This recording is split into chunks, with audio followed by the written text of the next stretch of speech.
से हनी, शादी की तैयारी कैसी चल रही है? वैन, लिंडा, तुम दोनों अब हस्बैंड एंड वाइफ हो। जिस गांव से भी मैं गुजरा, प्लेग, युद्ध, नरसंहार, आपदाएं कभी खत्म नहीं हुई। मैं जहाँ भी गया, दर्द और निराशा की अंतिम चीखें पीछा करती रही। लिंडा, मैं तुमसे बहुत प्यार करता हूँ। मैं भी तुमसे बहुत प्यार करती हूँ। ओह मैन, मुझे तो ये देखकर मेरी आंखों में आंसू आ गए। हा हा हा। कौन हो और तुम ये हमारे साथ ऐसा क्यों कर रहे हो? असुरा रियून के साथ पैदा हुए हो। कोई है जिसे तुम्हारे रियून की जरूरत है, तुम्हारी सच्ची बर्बादी की जरूरत है, जो तुम्हारे सच्चे विनाश को चाहता है।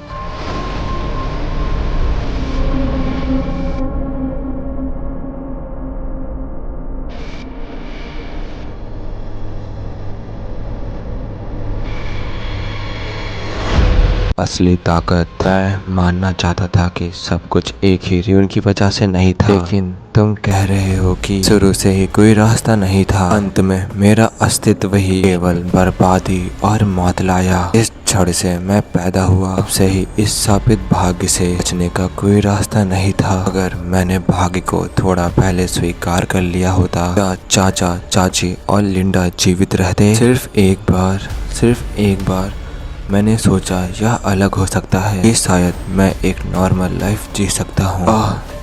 तो वे इसीलिए मर गए। मैंने देखा मेरी व्यर्थ आशा, मेरी लालची इच्छा ने सबको मार डाला। मुझे कभी भी माफ मत करना। अगर भगवान का अस्तित्व है तो मुझ पर अकेले इतना करोड़ भाग्य क्यों थोपा जा रहा है? नहीं, अब देवताओं का क्या काम। मैं बहुत थक गया हूँ। ये बहुत ज्यादा ही दर्द देता है। मैं अब और जीना नहीं चाहता। प्लीज अब मुझे मरने दो, मरने दो, मरने दो, बस शांति से मरने दो। इसमें तुम्हारी कोई गलती नहीं है। I love you when for ever. मैं तुमसे हमेशा प्यार करती रहूंगी। इसे खत्म करने का क्या अधिकार है? तुम्हें अभी नहीं मरना है, तुम्हें अभी भी कुछ करना है या कुछ बचा है, वो है बदला। असुरा रियून हमेशा बर्बादी लाता है। मुझे जरा सा भी फर्क नहीं पड़ता। ऐसा कोई भी रेन नहीं है जो कि इससे भी ज्यादा बदतर हो। इस बर्बादी से बदतर और कुछ भी नहीं हो सकता। जो बर्बादी तुम्हारे पास है, जो रियून तुम्हारे पास है, उसे उसकी जरूरत है। वो ऐसा ही चाहते हैं, तो फिर मैं उन्हें खुद महसूस कराऊंगा। मैं उन्हें दिखाऊंगा कि मेरा रियून असलियत में है क्या। सभी लोग बस मुझे थोड़ा और टाइम दे दो। मर रहा हूँ, बदला लेने तक क्या इंतजार कर सकते हो? ऐसा करने के लिए मुझे इस पॉकेट डायमेंशन को तोड़ना होगा।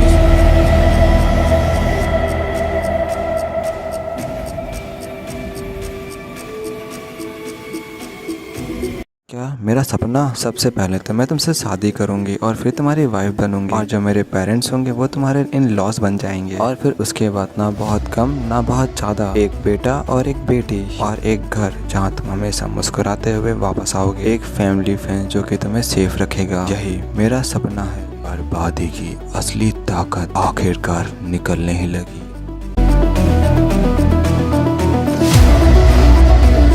असली ताकत बर्बादी की, the power of rain, Asura rune. अगर ये पावर उस दिन अवेकन हुई होती तो उनमें से कोई भी नहीं मरता।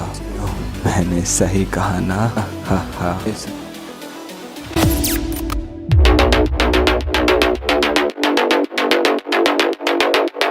हरामी कैसुरे कहाँ है? मुझे बताओ। अगर तुम मुझे बता दोगे तो मैं तुम सबको छोड़ दूंगा। मेरी मर्जी होती तो मैं अभी जॉय किंगडम पर अटैक कर देता, लेकिन मैं इन बैंडिट्स पर विश्वास नहीं कर सकता। भले ही इसमें कुछ समय लगे, मुझे उस कमीने कैसुरॉक से मिलना होगा और मुझे खुद से उससे सब कुछ कंफर्म करना होगा। तो अंकल, आंटी और लिंडा, बस कुछ समय के लिए और थोड़ा सा इंतजार कीजिए, लेकिन उसके बदले में ये मेरा छोटा सा उपहार है, क्योंकि मुझे आर्टिस्टिक सेंस नहीं है। भले ही ये आपको पसंद ना हो, लेकिन अभी के लिए प्लीज आपको इससे ही संतुष्ट होना पड़े, क्योंकि अभी हमारा बदला शुरू हुआ है। तो चलो अभी सबसे पहले नोडा किंगडम चलते हैं।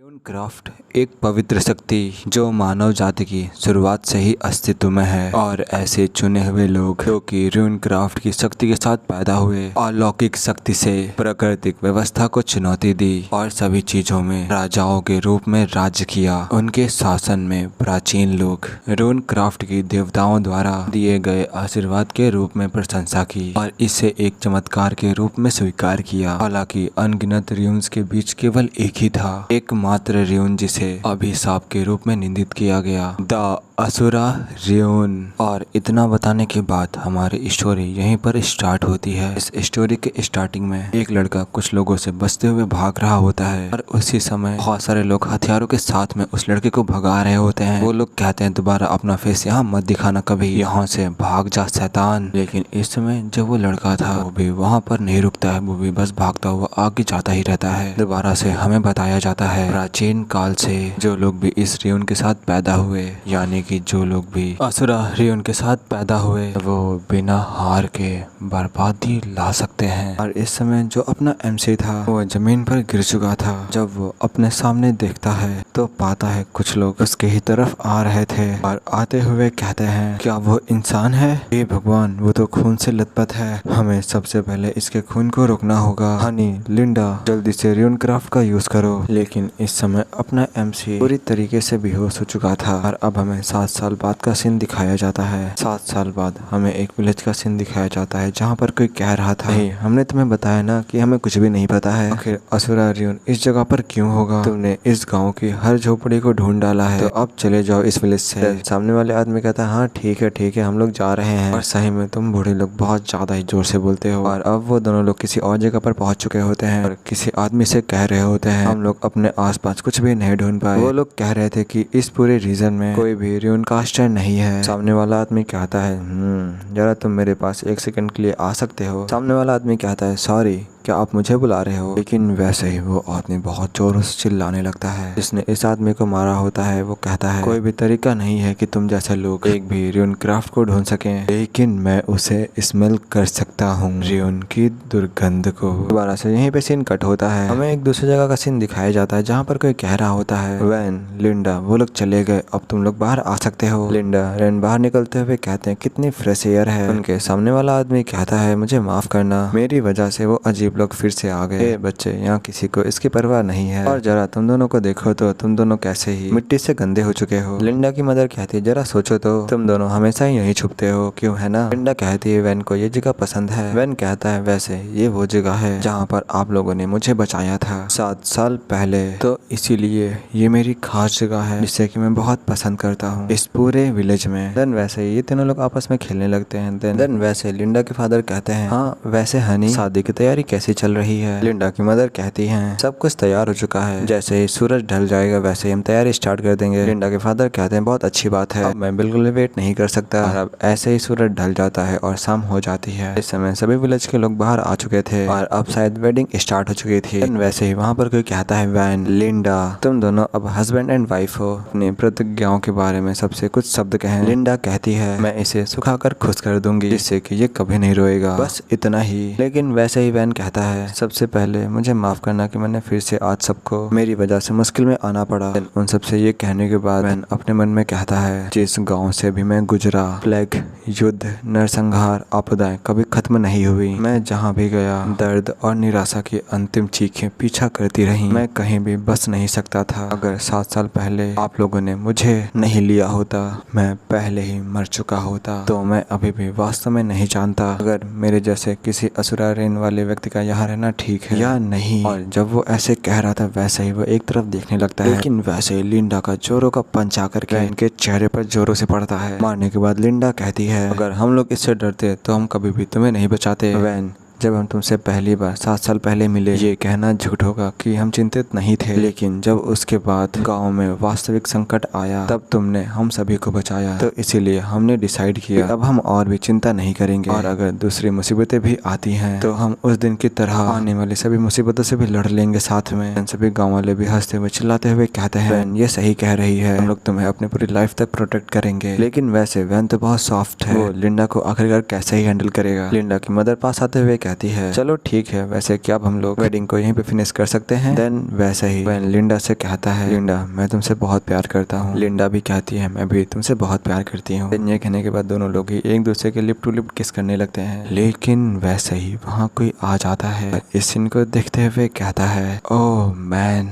मुझे तो ये देखकर मेरी आंखों में आंसू आ गए। हा हा हा हा। और इसके इतना कहते ही उस विलेज में बहुत जोरों का धमाका होता है। ये धमाका बहुत ज्यादा ही बड़ा था, बहुत दूर से दिखाई दे रहा था, इसकी एनर्जी चारों तरफ फैल चुकी थी। देन वैसे ही यहीं पे सीन कट होता है। इस समय कोई अपनी आंखों को खोलते हुए अपने सामने बस अपने हाथों को देख रहा था। इस समय वहाँ कोई जोरों जोरों से हंस रहा था। इस समय वैन की आंखें उस देखकर बहुत ज्यादा ही हैरान हो चुकी थी। वैन के सामने हमें बहुत सारे घायल लोगों को दिखाया जाता है। उनके शरीर से बहुत ज्यादा खून निकल रहा था। सभी लोग दर्द के मारे चिल्ला रहे थे। कोई भी सही से खड़ा नहीं हो पा रहा था। आधे लोग मारे जा चुके थे और आधे लोग घायल हो चुके थे। और जब वैन ये सब कुछ देखता है तो वैसे ही बहुत ज्यादा जोरों की चीख मारता है। देन वैसे ही चिल्लाते हुए कहता है ये क्या हुआ, ये सब कुछ क्यों हुआ, आखिरकार ये सब कुछ क्या हो रहा है, क्यों ऐसा क्यों हुआ। अंकल पाटिल, आंट कारा, ऐसा नहीं हो सकता, आखिरकार ये सब कुछ अचानक से क्या हुआ। लेकिन जब वो अपने सामने देखकर ऐसे सब कुछ कह रहा था, वैसे ही उसके पीछे जिसने यहाँ पर ब्लास्ट किया था वो आदमी पीछे आकर के हंसते हुए कहता है पीका बूम। वैन जब उसकी आवाज सुनता है तो बहुत ज्यादा स्पीड में पीछे हट जाता है। इस समय वैन जस्ट उसके सामने बैठ चुका था और जोरों जोरों से हाँफ रहा था। इस समय जब वो आदमी था वो लिंडा के बालों को पकड़कर घसीटते हुए आगे बढ़ते हुए कहता है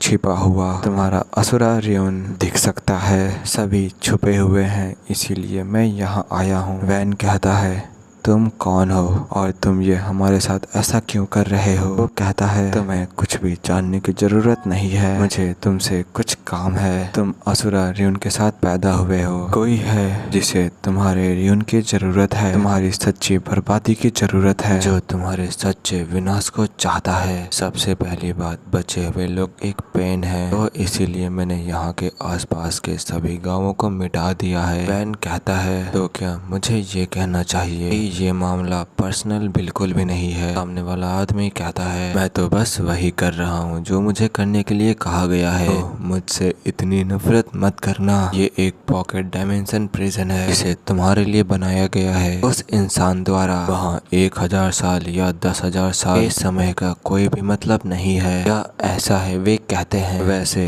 जब समय आएगा मैं तुम्हें बाहर निकाल दूंगा, तो इसीलिए अच्छे रहो और इंतजार करो। हाँ।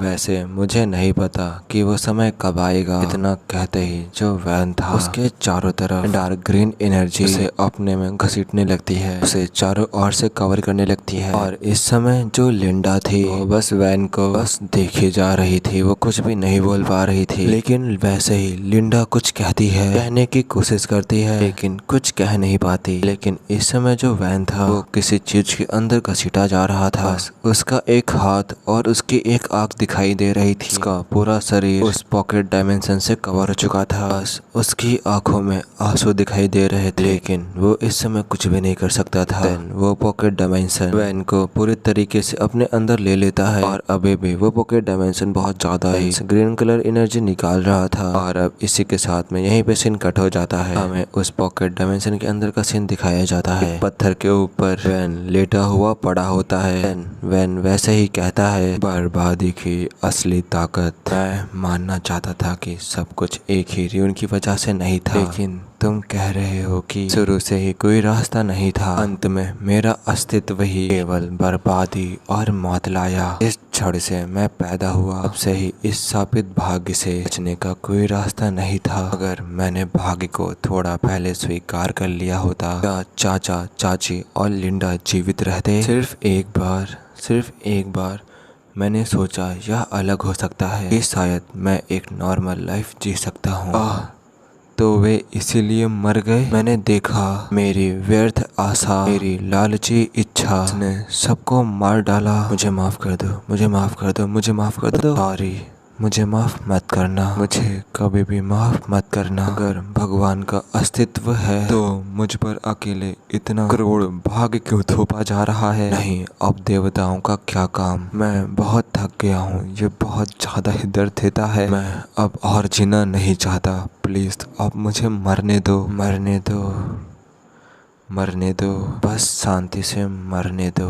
लेकिन वैसे ही वैन याद करता है जब वैन इस डायमेंशन में कवर हो रहा था तब लिंडा ने कहा था इसमें तुम्हारी कोई गलती नहीं है। I love you when for ever, मैं तुमसे हमेशा प्यार करती रहूंगी। और जब वैन लिंडा की बातों को याद करता है वो वैसे ही अपनी आंखों को खोल लेता है। लिंडा को याद करते हुए उठते हुए कहता है नहीं नहीं नहीं नहीं लिंडा नहीं, ये सारी की सारी मेरी गलती है, यह सब मेरी गलती थी। और फिर भी और क्या शांति अंत कौन कहता है? मुझे वो बकवास मत बताओ, ऐसे मेरी हिम्मत कैसे हुई? मुझे इसे खत्म करने का क्या अधिकार है? मैं अभी नहीं मरना है, तुम्हें अभी भी कुछ करना है या? ये कह करके लास्ट में बहुत जोर से चिल्लाता है अभी भी कुछ बचा है, वो है बदला।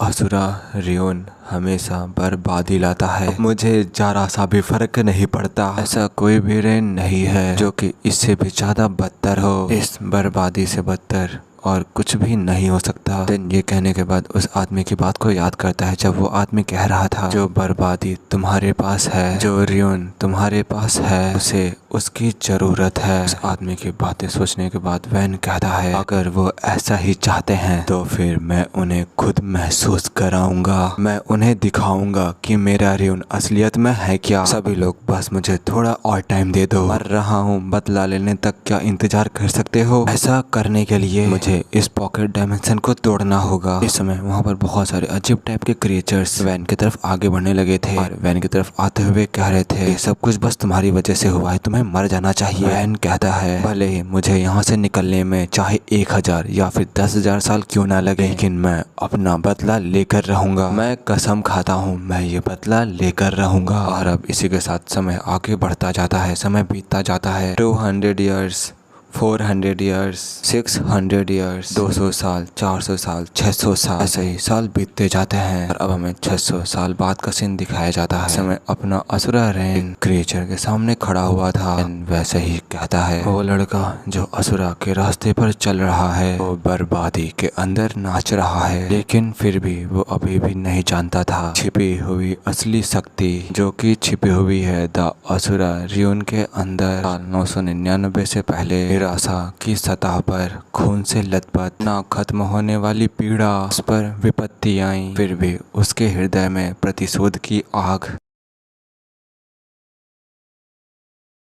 कभी बाहर नहीं आई अंत में। और अब इतना कहते ही यहीं पे सीन कट होता है। अब हमें पास्ट का सीन दिखाया जाता है जहाँ पर कोई कह रहा था क्या मेरा सपना, सबसे पहले तो मैं तुमसे शादी करूंगी और फिर तुम्हारी वाइफ बनूंगी और जो मेरे पेरेंट्स होंगे वो तुम्हारे इन लॉस बन जाएंगे और फिर उसके बाद ना बहुत कम ना बहुत ज्यादा एक बेटा और एक बेटी और एक घर जहाँ तुम हमेशा मुस्कुराते हुए वापस आओगे, एक फैमिली फ्रेंड जो कि तुम्हें सेफ रखेगा, यही मेरा सपना है। दोबारा से हमें बताया जाता है उस लड़के से बर्बादी की असली ताकत आखिरकार निकलने ही लगी। इस समय वैन की बॉडी से बहुत ज्यादा ही डेंस डार्क एनर्जी अनलीस्ट हो रही थी और जैसे वो एनर्जी अनलीस्ट हुई थी वैन बहुत ज्यादा ही जोरों से चिल्लाता है। वैन के बाल सबको अपने अंदर खाए जा रहे थे। वैन के शरीर से अजीबो गरीबो टाइप के टेंटिकल्स निकलने लगे थे। देन वैसे ही वहाँ पर एक बहुत बड़ा ब्लास्ट होता है। ये ब्लास्ट वैन की वजह से हुआ था जो कि बहुत ज्यादा ही बड़ा था, क्योंकि बहुत दूर से भी बहुत बड़ा दिखाई दे रहा था। वैन कहता है तो ये है असली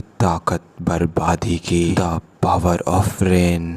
असुरा रियोन, रेन असुरा का देवता, बर्बादी असुरा का देवता इस्तेमाल करता है बर्बादी की ताकत का हेल्म्स को बुलाने के लिए। दोबारा से हमें वैन को दिखाया जाता है जिसका शरीर पूरी तरह से बदल चुका था, जिसके शरीर से पिच डार्क एनर्जी अनलिस्ट होती जा रही थी। वैसे ही वैन कहता है अगर ये पावर उस दिन अवेकन हुई होती तो उनमें से कोई भी नहीं मरता। समय वैन ये कहकर के उस क्रिएचर के सामने आ चुका था। दोबारा से हंसते हुए कहता है क्यों मैंने सही कहा ना, हा हा। इस समय दोनों ही एक दूसरे को बस ध्यान से देखते जा रहे थे, लेकिन वैसे ही असुरा रेन अपने पंच से उस क्रिएचर की तरफ अटैक कर देता है। इस वाले अटैक से बहुत ज्यादा ही शॉक वेव्स निकल रही थी, इसकी वजह से वो क्रिएचर भी पीछे जाने लगता है और देन वैसे ही बहुत ज्यादा स्पीड में हमें उड़ते हुए पीछे की तरफ जाने लगता है। ये वाला अटैक काफी ज्यादा खतरनाक था, यहाँ तक कि वो क्रिएचर भी चिल्लाने लगा दर्द के मारे। और जब वो क्रिएचर पीछे लड़ा ही था वैसे ही दोबारा से द असुरा रेन दोबारा से उसके पास अटैक करने के लिए आ जाता है। इसमें वैन भी उसकी तरफ नीचे की तरफ जाने लगा था। देन कहता है फर्स्ट मैनिफेस्टेड आर्मामेंट। समय वैन यूज करने जा रहा था एनालिसन फीस्ट। इस एनालिटेड फीस्ट से ऐसे भी मैटर खत्म हो जाते हैं जो कि पार्टिकल लेवल तक के होते हैं, वो भी खत्म हो जाते हैं। मतलब जिसके भी ये पंच पड़ा उसके शरीर का एक पार्टिकल भी नहीं बचेगा। इसीलिए इसका नाम है एनालिसन फीस्ट और इसकी विनाशकारी शक्ति से इस्तेमाल करने वाले के माना के ऊपर डिपेंड करती है, के ऊपर निर्भर रहती है। देन वैसे ही इस फिस्ट के साथ में उस राक्षस के ऊपर अटैक कर देता है। इस वाले फिस्ट से बहुत ज्यादा पावर निकल रही थी, लेकिन अभी भी वैन रुकने का नाम नहीं ले रहा था। वो और भी ज्यादा शक्ति को निकालता जा रहा था। देन वैसे ही दूर से हमें एक बीम ऑफ लाइट को दिखाया जाता है जो कि काफी दूर से दिख रहा था और इसकी पावर इतनी थी जिसका कि अंदाजा भी नहीं लगाया जा सकता। इसकी शक्ति चारों तरफ फैल चुकी थी और इसकी बर्बादी के साथ में यहीं पर सीन कट हो जाता है। अब हमें एक जंगल का सीन दिखाया जाता है और उसी जंगल में कोई कह रहा होता है प्लीज हमें माफ कर दीजिए, हमारे पास बिल्कुल भी पैसा नहीं है। सामने वाला आदमी कहता है क्या ऐसा है, तुम्हारे पास बिल्कुल भी पैसा नहीं है? चलो कोई बात नहीं, मैं बहुत ज्यादा जनरस हूँ तो मैं उसकी वजह कुछ तुम्हारे ऑर्गन्स को ले लूंगा। लेकिन जब वो आदमी ऐसे कह रहा था उसी आदमी के पीछे अपना वैन आकर के खड़ा हो चुका था। वैन उस आदमी से कहता है मैं तुमसे कुछ पूछना चाहता हूँ, ये साल कौन सा है? सामने वाला आदमी कहता है ये क्या है? हा हा हा, कितने क्यूरियस यंग मैन हो तुम, ये 1500 साल चल रहा है, वैसे तुम ये क्यों पूछ रहे हो? वैन कहता है क्या 1500 साल? इस समय जो वैन के पीछे वाला आदमी था अपने वेपन को लेकर शायद वैन के ऊपर अटैक करने वाला था। देन सामने वाला आदमी कुछ इशारा करता है और वैसे ही वो आदमी अपने वैन के ऊपर अटैक कर देता है, लेकिन वैन को कुछ भी फर्क नहीं पड़ा था। वैन इस समय वैसे ही खड़ा हुआ था। देन दोबारा से कहता है तो मॉर्टल वर्ल्ड में सिर्फ 5 साल ही बीते हैं। जिस आदमी ने वैन के ऊपर अटैक किया था वो काफी ज्यादा हैरान हो चुका था और सामने वाले दोनों आदमी भी हैरान हो चुके थे। लेकिन जो अपना असुरा होता है वो उसी आदमी की तरफ देखने लगता है जिसने असुरा के ऊपर हमला किया था। लेकिन वैसे ही असुरा सबके ऊपर अटैक कर देता है। इस समय अपने वैन यानी कि असुरा के शरीर से काफी ज्यादा डेंस एनर्जी निकलने लगी थी। सभी के सभी लोग हवा में उड़ने लगे थे और इस वाले अटैक के बाद बस हवा में खून ही खून उड़ रहा था। वहाँ चारों तरफ जमीन पर खून बिखर चुका था, फैल चुका था और वो दोनों आदमी मारे जा चुके थे। एक आदमी तो ये देखकर बहुत ज्यादा ही हैरान हो चुका था, ऐसे ही बहुत जोरों से चिल्लाता है। लेकिन वैसे ही वैन कहता है हे मेरी बात सुनो। वो आदमी भी कहता है हाँ हाँ हाँ बोलो। वैन कहता है मैं तुमसे कुछ पूछना चाहता हूँ। और अब इसी के साथ यहीं पे सीन कट होता है और अब हमें अटुन के कॉन्टिनेंट के बारे में बताया जाता है। अटुन महाद्वीप पे प्राचीन काल से अनगिनत किंगडम्स की स्थापना हुई। लियोन क्राफ्ट की शक्ति के साथ उनमें से अटुन के इतिहास में सबसे ग्रेटेस्ट किंगडम के रूप में सहासा गया वो है द जॉय किंगडम। इसने कई सालों तक इस कॉन्टिनेंट पर एक हेजिमोन के रूप में अपना दबदबा बनाए रखा, बहुत सारे सालों तक ओवरवेलमिंग मिलिट्री स्ट्रेंथ पर निर्भर। और अब हमें दोबारा से इनका सीन दिखाया जाता है क्योंकि एक पर्चे पर उस आदमी की पेंटिंग दिखाते हुए कहता है जिसने कि अपने वैन के विलेजर्स को मार डाला। तो तुम ये कह रहे हो कि इस कमीने ने जो कपड़े पहने हैं जॉय किंगडम के रॉयल फैमिली के साथ जो एफिलिएटेड सॉर्सरर होते हैं सिर्फ वही पहनते हैं? और क्या तुमने अपनी आंखों से उन्हें देखा भी है? सामने वाला आदमी कहता है हाँ मैंने देखा है ब्रदर, मैं बहुत ज्यादा सीरियस हूँ, मैं झूठ कैसे ही बोल सकता हूँ ब्रदर। वैन कहता है मुझे और भी ज्यादा डिटेल बताओ। सामने वाला आदमी कहता है ठीक है, क्या यह लगभग 5 साल पहले की बात है? एक मर्सनरी जिसका नाम कैसोरक था उसने पर्सनल कांटेक्ट बनाया था सर डाइक्योल के साथ में। वो हमारे बैंडिट डेन के ऑनर है। वो हमारे लिए एक रिक्वेस्ट लाया था, उसने कहा था कि ये एक बहुत बड़े बिग शॉट से आया है। दोबारा से मैं पास का सीन दिखाया जाता है जो कि वही आदमी कह रहा था ज्यादा स्पेशल बात नहीं है, बस मैं किसी को ढूंढ रहा हूँ जिससे कि मैं कुछ गाँवों को क्लियर कर सकूँ, मैं तुम्हें बहुत ज्यादा पैसा दूंगा। तुम इसके बारे में क्या सोचते हो, क्या तुम ये करना चाहते हो? दोबारा से वैन के सामने वाला आदमी कहता है उसने कहा था कि वो एक बिग शॉट है, लेकिन हम लोगों ने कभी नहीं सोचा था कि वो एक जॉय किंगडम का सॉर्सरर होगा। हमारी तरफ से मना करने का कोई भी रीजन नहीं था, इसीलिए हमने उसे एक्सेप्ट कर लिया। आखिरकार हम लोग बैंडिट्स हैं तो ये कोई बड़ी बात नहीं थी, क्यों है ना? हमने उन्हें बिना किसी निशान के साफ कर दिया। सभी लाशों को जलाना कठिन था क्योंकि वे बहुत सारी थी, इसीलिए हमें बहुत मेहनत करनी पड़ी है। जॉब को फिनिश करने के बाद जो पर्पल हेड वाला सॉर्सरर था वो शांति से निकल गया। हमें पैसा देने के बाद वैन वहाँ से जाते हुए कहता है उन सभी लाशों में से क्या कोई ऑरेंज बालों वाली लड़की भी थी? हाँ वहाँ थी। उस लड़की ने तुरंत ही मेरी नजर खींच ली, वो लाश भी शायद जला दी गई थी।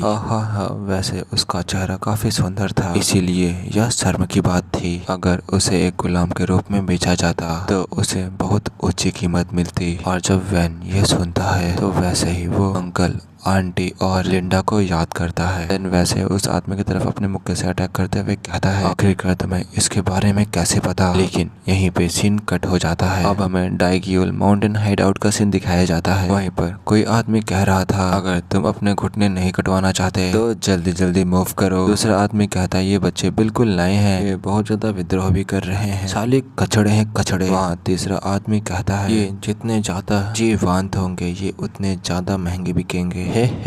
देन अगले पल हमें दो गार्ड्स को दिखाया जाता है जो कि एक एंट्रेंस के सामने खड़े होते हैं और सभी आने जाने वाले लोगों को चेक करते हैं। इसमें वहाँ पर एक आदमी आ चुका होता है और जब वो गार्ड्स खड़े थे उनसे कहता है, मैं ड्रिंक्स को ले आया हूँ तो इसीलिए जल्दी से दरवाजा खोल दो। अंदर वाले गार्ड्स कहते हैं, तुम्हें इतनी देर क्यों हो गई, मुझे तो ऐसा लग रहा था कि तुम सदियों के लिए गायब हो गए हो। लेकिन वैसे ही अपना MC उस दरवाजे पर अटैक करते हुए कहता है, मैं तुम्हारे लिए कुछ खास लाया हूँ। इस समय जो अपना फैन था उसने उस आदमी का सर काट दिया था और जो वहाँ पर आदमी गार्ड कर रहा था उसके ऊपर अपने पंच से अटैक कर दिया था। दोबारा से वैन बहुत ज्यादा ही पावर को अनलीश करने लगा था और आगे की तरफ बढ़ने लगा था। लेकिन वैसे ही दूसरा गार्ड अपने वैन के ऊपर अटैक कर देता है, लेकिन जो अपना वैन होता है वो अपने हाथ से रोक लेता है। देन दोबारा से दूसरा आदमी चिल्लाते हुए कहता है, अटैक करते हुए कहता है, आखिरकार तू कहाँ से रैंक कर निकला तू कुतिया का बच्चा। लेकिन जो अपना वैन था लगातार उनके अटैक से बचता जा रहा था और आगे बढ़ता जा रहा था। समय वैन जस्ट उसके सामने आ चुका था। सभी अटैक से बचते बचते वैन की जो स्पीड थी वो काफी ज्यादा थी। इसमें वैन ने अपना पंच भी तैयार कर लिया था और वो आदमी तो कुछ भी समझ नहीं पाया था कि वैन उसके सामने कब आ गया। उसकी तरफ अटैक करते हुए कहता है, चुप हो जा कमीने, और ये कह करके उस आदमी के ऊपर अटैक कर देता है, जिसकी वजह से बहुत ज्यादा ही बड़ा ब्लास्ट होता है, जिसकी वजह से वहाँ पर जितने भी लोग होते हैं सभी लोग उसी तरफ देखने लगते हैं। इस समय वैन उस आदमी के सर और धड़ को अलग करके खींचते हुए उनके पास लाते हुए कहता है, ये तुच्छ कीड़े डाकू क्या खेलने के लिए इकट्ठा हुए हैं। इस समय बस सभी लोग अपने वैन को ही ध्यान से देख रहे थे। उसके सर और धड़ को वहीं पर फेंकते हुए कहता है, तुम्हारा लीडर कहाँ पर है, मुझे उससे बात करनी है, मुझे उससे कुछ पूछना है। सामने वाले आदमी कहते हैं, क्या ये कमीना अपने डर को खो चुका है, क्या तुझे पता भी है कि तू कहाँ पर है। लेकिन वैसे ही वहाँ पर उनका लीडर आ जाता है। वैसे अपने साथियों से कहता है, तुम लोग पीछे हट जाओ। लेकिन वैसे उनमें से एक बैंडिट कहता है, सर डाइग्यूल हम लोग इसे हैंडल कर लेंगे। लीडर कहता है, तुम बेवकूफो हट जाओ रास्ते से, क्या तुम्हें मरना है, ये मेरी तरह ही एक रियोन क्राफ्ट के साथ पैदा हुआ सॉर्सरर है, सभी लोग पीछे हट जाओ। अब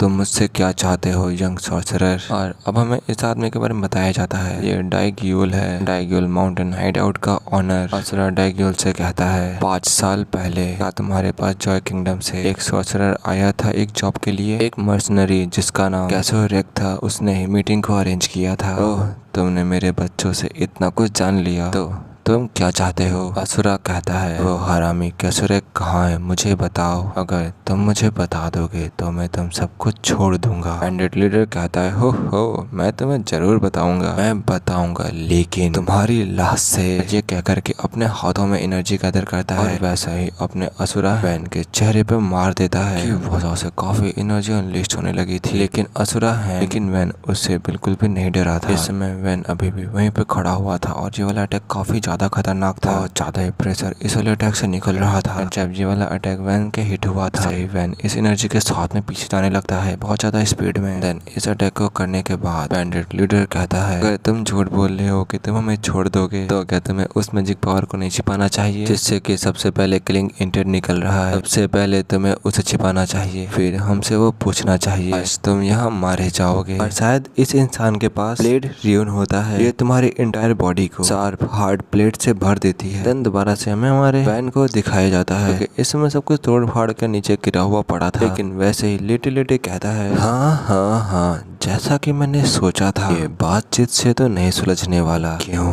मैंने सही कहा ना। इस समय अपना हैंड भी अपनी पावर को अनलिस्ट करने लगा था और बैंडिट लीडर भी अपनी पावर को अनलिस्ट करने लगा था। जब बैंडिट लीडर अपनी पावर को अनलिस्ट करते हुए ऐसे खड़ा ही था, अचानक से अपना रेन असुरा बैंडिट लीडर पर अटैक करने के लिए आ जाता है, बिल्कुल पता ही नहीं लगता। देन वैसा ही उस बैंडिट लीडर के ऊपर अटैक कर देता है और जैसे ही वो अटैक बैंडिट लीडर के पड़ता है तो वो अपने मुंह से कुछ तो उगलने लगता है बहुत ज्यादा जोरों से चिल्लाता है। दोबारा से असुरा कहता है, क्या तुम्हारा लीडर सिर्फ इतना ही स्ट्रॉन्ग है? इस समय बैंडिट लीडर बहुत ज्यादा जोरों से चिल्लाए जा रहा था। बैंडिट लीडर दर्द को सहन करता है और दर्द के मारे अपने दांतों को पीसने लगता है और दोबारा से अपने वैन की तरफ अटैक करने के लिए आगे बढ़ता है। असुरा इसे आराम से डॉज कर लेता है। बैंडिट लीडर ये अटैक करते हुए कहता है, मर जा हरामी के पिल्ले, तुम चूहे जैसे हरामी ये सोचते हो कि तुम मेरे अटैक से बच जाओगे, लेकिन क्या तुम इस चीज को डॉज कर सकते हो? और ये कह करके एक टॉर्नेडो टाइप का अटैक अपने रेन असुरा की तरफ कर देता है और उस टॉर्नेडो से बहुत सारी ब्लेड्स अपने रेन असुरा की तरफ आती जा रही थी, अपने वैन की तरफ आती जा रही थी। लेकिन जो अपना वैन था वहीं पर बस एक जगह पर खड़ा हुआ था और सामने तरफ बस देखता ही जा रहा था। दोबारा से बैंडिट लीडर कहता है, भले ही तुम एक जवान सॉर्सरर होगे, लेकिन तब भी सिर्फ तुम एक सॉर्सरर ही हो, लेकिन अब और नहीं। अब से मैं तुम पर बिल्कुल भी दया नहीं दिखाने वाला। ऐसा लगता है जब तुम्हारा बॉडी फट जाए तुम शायद एक भी स्टेप आगे नहीं बढ़ पा रहे होगे, लेकिन जब अपना रेन असुरा यानी कि वैन एक कदम आगे बढ़ता है उसे देखकर बैंडिट लीडर कहता है, कैसे, आखिरकार कैसे, तुम अभी भी मूव कैसे कर पा रहे हो? इस समय वैन के अंदर की मांसपेशियां दिखने लगी थी, चेहरे के अंदर की मांसपेशियां दिखने लगी थी और वो बस आगे की तरफ बढ़ता जा रहा था। दोबारा से बैंडिट लीडर कहता है, हरामी, क्या तू दर्द के बारे में नहीं जानता? वैन कहता है, अब मुझे और मत हंसाओ, ये बस मेरे लिए एक प्रकार की खुजली है, इसे दर्द बिल्कुल भी नहीं कहा जा सकता। बैंडिट लीडर कहता है, तो आखिरकार तुम कितने ही ज्यादा पैसिनेट हो? ये कह करके दोबारा से एक बड़ा सा अटैक बनाने लगता है। इस समय बैंडिट लीडर ने बहुत बड़ा हाथ अपने ब्लेड ट्यून की मदद से बना लिया था और इससे ही अपने वैन के ऊपर अटैक करने जा रहा था। इस वाले अटैक में बैंडिट लीडर ने अपनी पूरी पावर झोंक दिया था। बैंडिट लीडर ये वाला अटैक करते हुए कहता है, तो फिर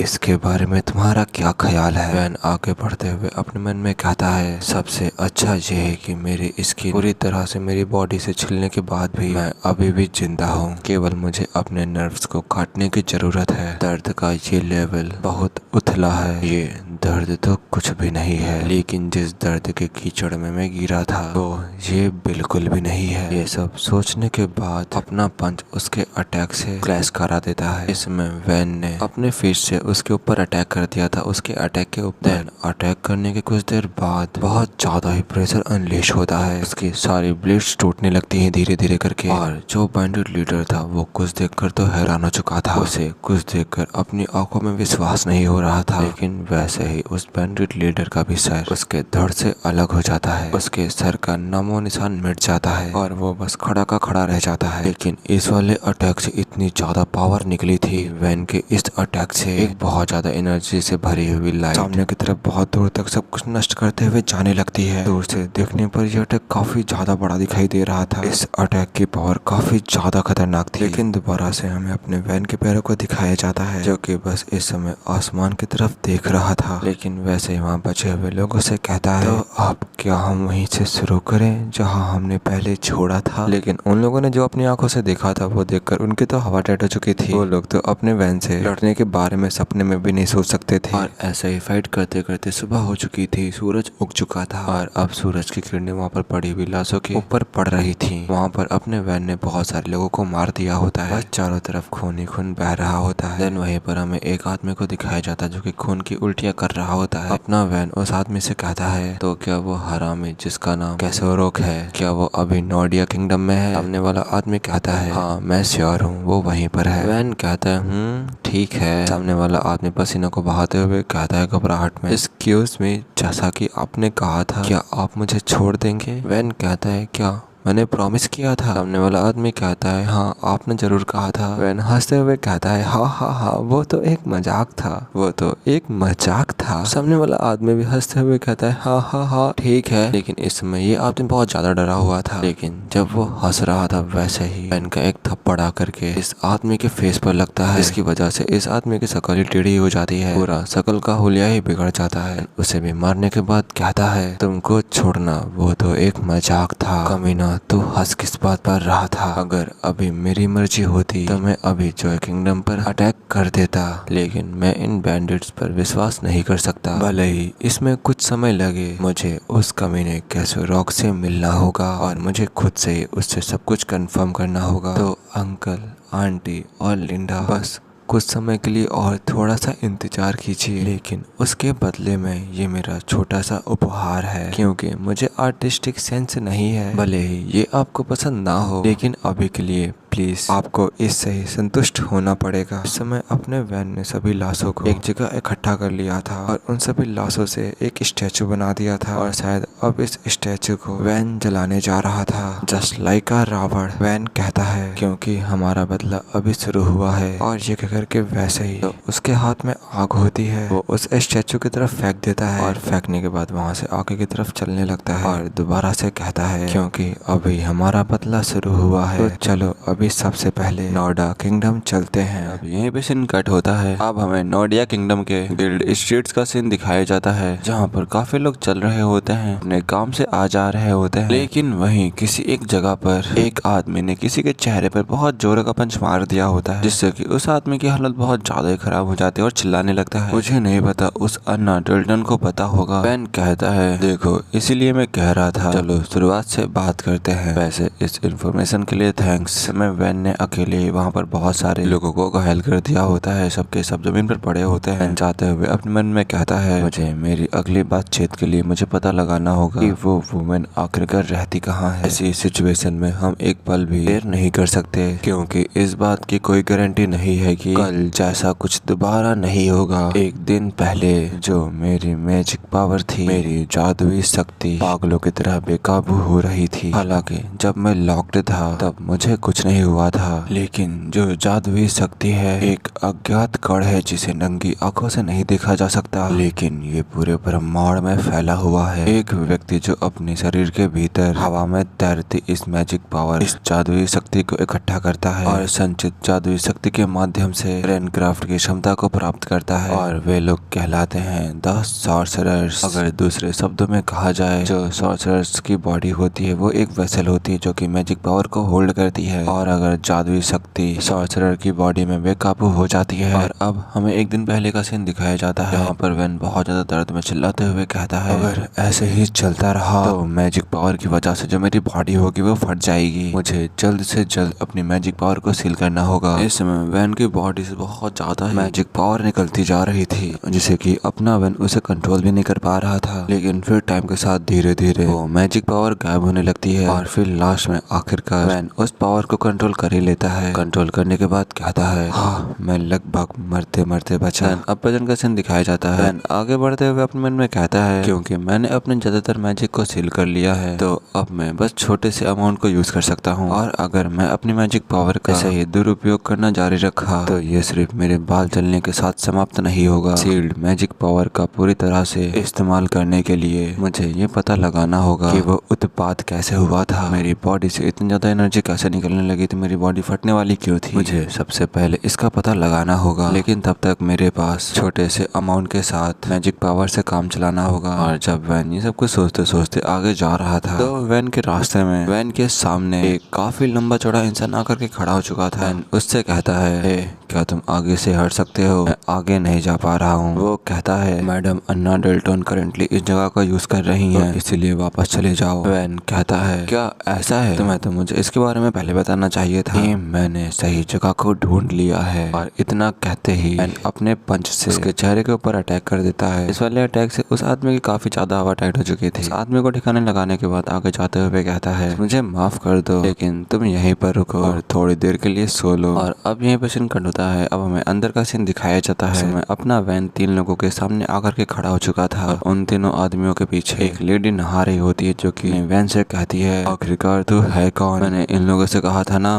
कि आज कोई गेस्ट नहीं आएगा, आखिरकार जेनिक कर क्या रहा है, क्या तुम यहाँ से तुरंत नहीं जाने वाले? वैन कहता है, मैं मर्सनरी नाम वाला कैसोरेक को ढूंढ रहा हूँ, मैंने सुना है कि यहाँ पर कोई है जो उस कमीने के बारे में जानता है। सामने वाली लेडी कहती है, ये सोचना कि कोई सर कैसोरेक को उनके नाम से पुकारने की हिम्मत करेगा? बदमाश, का तुम्हें पता है कि किसी को पता चले बिना तुम मरने जा रहे हो? वैन कहता है, तुम्हारे रिएक्शन को देखकर ऐसा लगता है कि मैंने सही इंसान को ढूंढा है, उसके बारे में सब कुछ बताओ, तुम्हें जितना पता है सब। सामने वाली लेडी हंसते हुए कहती है, हा हा हा हा, क्या ही हरामी बच्चा है, मुझे लगता है ये साला पागल हो चुका है। इस छोटे से बच्चे के मुंह को फाड़ दो और इसे मेरे पास लेकर आओ। हा हा हा। अब हमें इस लेडी के बारे में बताया जाता है, ये अन्ना डल्टन होती है, नोएडा किंगडम की black market number 1 information broker है। और जब सभी लोग अन्ना की बात सुनते हैं, ठीक है जैसा आपने कहा है हम लोग वैसा करेंगे, और ये कह करके अपनी पावर को अनलीश करने लगते हैं सभी लोग। देन वैसा ही वो लोग एक वुल्फ में कन्वर्ट होने लगते हैं। उनके शरीर, हाथ पैर सब बड़े होने लगते हैं। उनका पूरा शरीर बदल चुका था। वो तीनों के तीनों लोग 5 आंखों वाले वुल्फ में कन्वर्ट हो चुके थे। कन्वर्ट होने के बाद तुरंत ही अपने वैन की तरफ आगे बढ़ने लगते हैं इसको मारने के लिए। सीरियसली मैं तो बस इसे बातचीत के जरिए सुलझाना चाहता था, लेकिन तुम लोग इसे और मुश्किल बनाते हो। और इतना कहते ही वुल्फ के ऊपर अटैक कर देता है और दोबारा से कहता है हर बार बस तुम लोग इसे मुश्किल बनाते हो। जब एक को ठिकाने लगाता है वैन, ऐसे किसी दूसरी साइड देखने लगता है। दूसरा वुल्फ भी बहुत ज्यादा स्पीड में वैन के पास अटैक करने के लिए आ चुका था, लेकिन वैन उसके अटैक से बच जाता है और अपने आप को संभालता है। और अब अपना वैन भी दोबारा से अटैक करने के लिए तैयार हो चुका था। और अब इस समय अपने वैन के हाथों में डार्क पिच कलर की पावर अनलिस्ट होने लगी थी और बस अपने सामने बस ध्यान से उन सबको देखता जा रहा था। इस समय जो वो वुल्फ थे वो लोग भी बस देखकर हैरान हो चुके थे और बस ध्यान से अपने एमसी को देख रहे थे। लेकिन वैसे ही अपनी पूरी स्पीड के साथ में उनकी तरफ आगे बढ़ता है। बस उनके पास पहुंचने ही वाला था। वैन की स्पीड काफी ज्यादा तेज थी, जिससे कि वो वुल्फ भी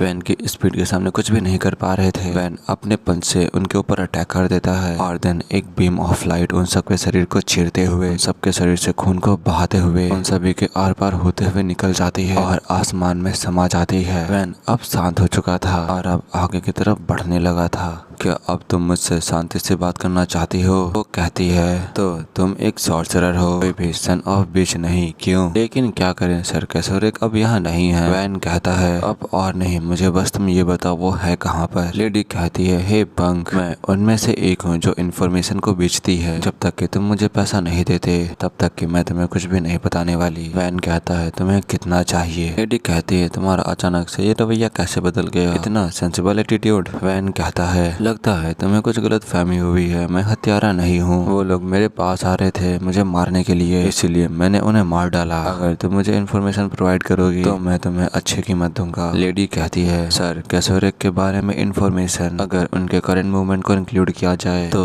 जो टोटल अमाउंट होगा वो 10,000 गोल्ड होगा। यही फेयर प्राइस है इस इन्फॉर्मेशन के लिए। वैन कहता है ये बहुत ज्यादा ही अमाउंट है। लेडी कहती है तुम्हें गलत नहीं थी, तुम वास्तव में पागल हो। वैन कहता है मैंने नहीं सोचा था कि ये इतना ज्यादा एक्सपेंसिव होगा। लेडी कहती है अगर तुम्हारे पास पैसा नहीं है तो मैं तुम्हें इन्फॉर्मेशन भी नहीं दे सकती। वैन वहाँ से जाते हुए कहता है बस मुझे पे करना है, क्यों है ना? तो फिर सब्र रखो, मैं वापस आऊंगा। लेडी कहती है क्या तुम्हारे पास रास्ता है पैसा कमाने का? वैसे तुम सर कैसोरिक को क्यों ढूंढ रहे हो इतनी डरावनी निगाह के साथ? क्या सर कैसोरिक ने तुम्हारी फैमिली या किसी और को मार डाला है? वैन दरवाजा खोलते हुए कहता है तुम अपने काम से काम रखो, इससे पहले कि मैं उस मुंह को फाड़ डालूं। लेडी कहती है ओफ कितना ज्यादा डरावना। और उस लेडी के इतना कहते ही यहीं पे सीन कट होता है। अब हमें नॉर्डिया किंगडम के मर्सनरी स्ट्रीट्स को दिखाया जाता है और उसी जगह के आसपास कोई कह रहा होता है हाँ आपका रजिस्ट्रेशन एक मर्सनरी के रूप में कंप्लीट हो चुका है। वैन कहता है तो काम कब से शुरू होगा? मर्सनरी का जो काम होता है वो खुद से ही जल्दी का काम होता है, लेकिन रुकीज के लिए काम पाने के लिए टाइम लगता है क्योंकि एक्सपीरियंस लोगों को पहले ही काम मिल जाता है और जो नए लोग होते हैं उन्हें थोड़ा टाइम लगता है। वैन कहता है मैं देख सकता हूँ, मैं समझ गया। वैन वैसे ही मन में कहता है इसमें मुझे मेरी उम्मीद से ज्यादा समय लग सकता है, लेकिन जो भी हो मेरे पास पैसा कमाने का एक तरीका आ चुका है। लेकिन अगर जरूरत पड़ी तो मैंने उसे धमकी देने के बारे में भी सोचा है उस इन्फॉर्मेशन को पाने के लिए, लेकिन वो औरत कोई मामूली इंसान नहीं है और बेफालतू में दुश्मनों को बढ़ाना, इससे मेरा ही समय बर्बाद होगा। आंट कारा ने भी कहा था पैसा ईमानदारी से कमाओ। और जब वैन ये सब कुछ अपने मन में सोच रहा था वैसे ही वहाँ पर एक लेडी आ जाती है और अपने सामने वाले आदमी से कहती है मैं एक मर्सनरी जॉब के लिए रिक्वेस्ट करना चाहती हूँ, लेकिन वो कोई ऐसा व्यक्ति होना चाहिए जिसके पास जरा भी एक्सपीरियंस ना हो। वैन जब सुनता है तो उसकी तरफ अपने लाल आंखों से देखने लगता है। सामने वाला आदमी कहता है वैसे जो आदमी तुम्हारे बगल में खड़ा है उस आदमी ने जस्ट अभी रजिस्टर किया है। वो लेडी भी कहती है क्या मेरे बगल में? क्या वो तुम हो जिसने अभी रजिस्ट्रेशन किया है? वैन कहता है वैसे मैं अभी नया हूँ जिसने की अभी रजिस्ट्रेशन किया है। वो लड़की कहती है ठीक है मेरी रिक्वेस्ट एकदम आसान है, एकदम ही सिंपल है, बस एक रात की जिम्मेदारी ले लो। इसका नाम लियोन 18 है और ये 18 साल की है। वैन जब उसकी बात सुनता है तो वो अपने मन में कुछ सोचने लगता है। देन उस रजिस्ट्रेशन वाले आदमी से कहता है ये क्या ही पागल औरत है। वो रजिस्ट्रेशन वाला आदमी कहता है इसके लिए तुम्हें ब्रॉडहेल जाना होगा। वैन कहता है अरे नहीं, ये एक बस मिसअंडरस्टैंडिंग है। वो लेडी कहती है मैं तो बस एक स्क्वाड को हायर करने की कोशिश कर रही थी। वहाँ से जाते हुए कहता है हाँ मैं देख सकता हूँ, चलो पहले पैसे के बारे में बात करते हैं, फिर उसके बाद काम के बारे में बात करेंगे। वैन कहता है इससे मुझे बहुत ज्यादा ही नफरत है जब मेरा एम्प्लॉयर अपने दिमाग से बाहर हो जाता है। लेकिन उस लेडी के बगल में एक मोटा आदमी आ जाता है जो कि उस लेडी से कहता है मैं तुम्हारी जॉब को एक्सेप्ट करता हूँ, तुम इसके लिए मुझे कितना पे करोगी। लेडी कहती है जो पेमेंट रहेगी वो 10,000 गोल्ड रहेगी। जब वैन ये सुनता है तो वैसे वहीं पर रुक जाता है। लेडी दोबारा से कहती है मुझे माफ कर दो, लेकिन मैं एक एक्सपीरियंस मर्सनरी को हायर नहीं कर सकती, तुम जैसे जाने पहचाने चेहरे जैसे मर्सनरीज को मैं हायर नहीं कर सकती। सामने वाला आदमी कहता है मैं इसे कर लूंगा, उस जैसे न्यू लोग इसे करने के लिए तैयार नहीं होंगे, आप भी जानते हैं, और अच्छे से भी नहीं कर पाएंगे। लेडी कहती है नहीं। दोबारा से वह आदमी लेडी के हाथ को पकड़ते हुए कहता है मैं उस बच्चे से काफी बेहतर हूँ। लेडी कहती है मैंने कहा ना मुझे जाने दो। आदमी कहता है तुम कितनी ज्यादा फ्रस्ट्रेटिंग औरत हो, तुम्हें तो थैंकफुल होना चाहिए कि मैं तुम्हें ऑफर कर रहा हूँ। जब वो आदमी ऐसे कह ही रहा था सही कोई उस आदमी से कहता है वे कचड़े कहीं के हाथ को हटा उससे अपने हाथ दूर कर। बड़ा आदमी कहता है तूने क्या कहा। वैन कहता है हाथ हटा मेरे खास एम्प्लॉयर की खास बॉडी से, तो जैसे बेकार कचड़े की हिम्मत कैसे हुई मेरे प्रीवियस एम्प्लॉयर पर हाथ रखने की।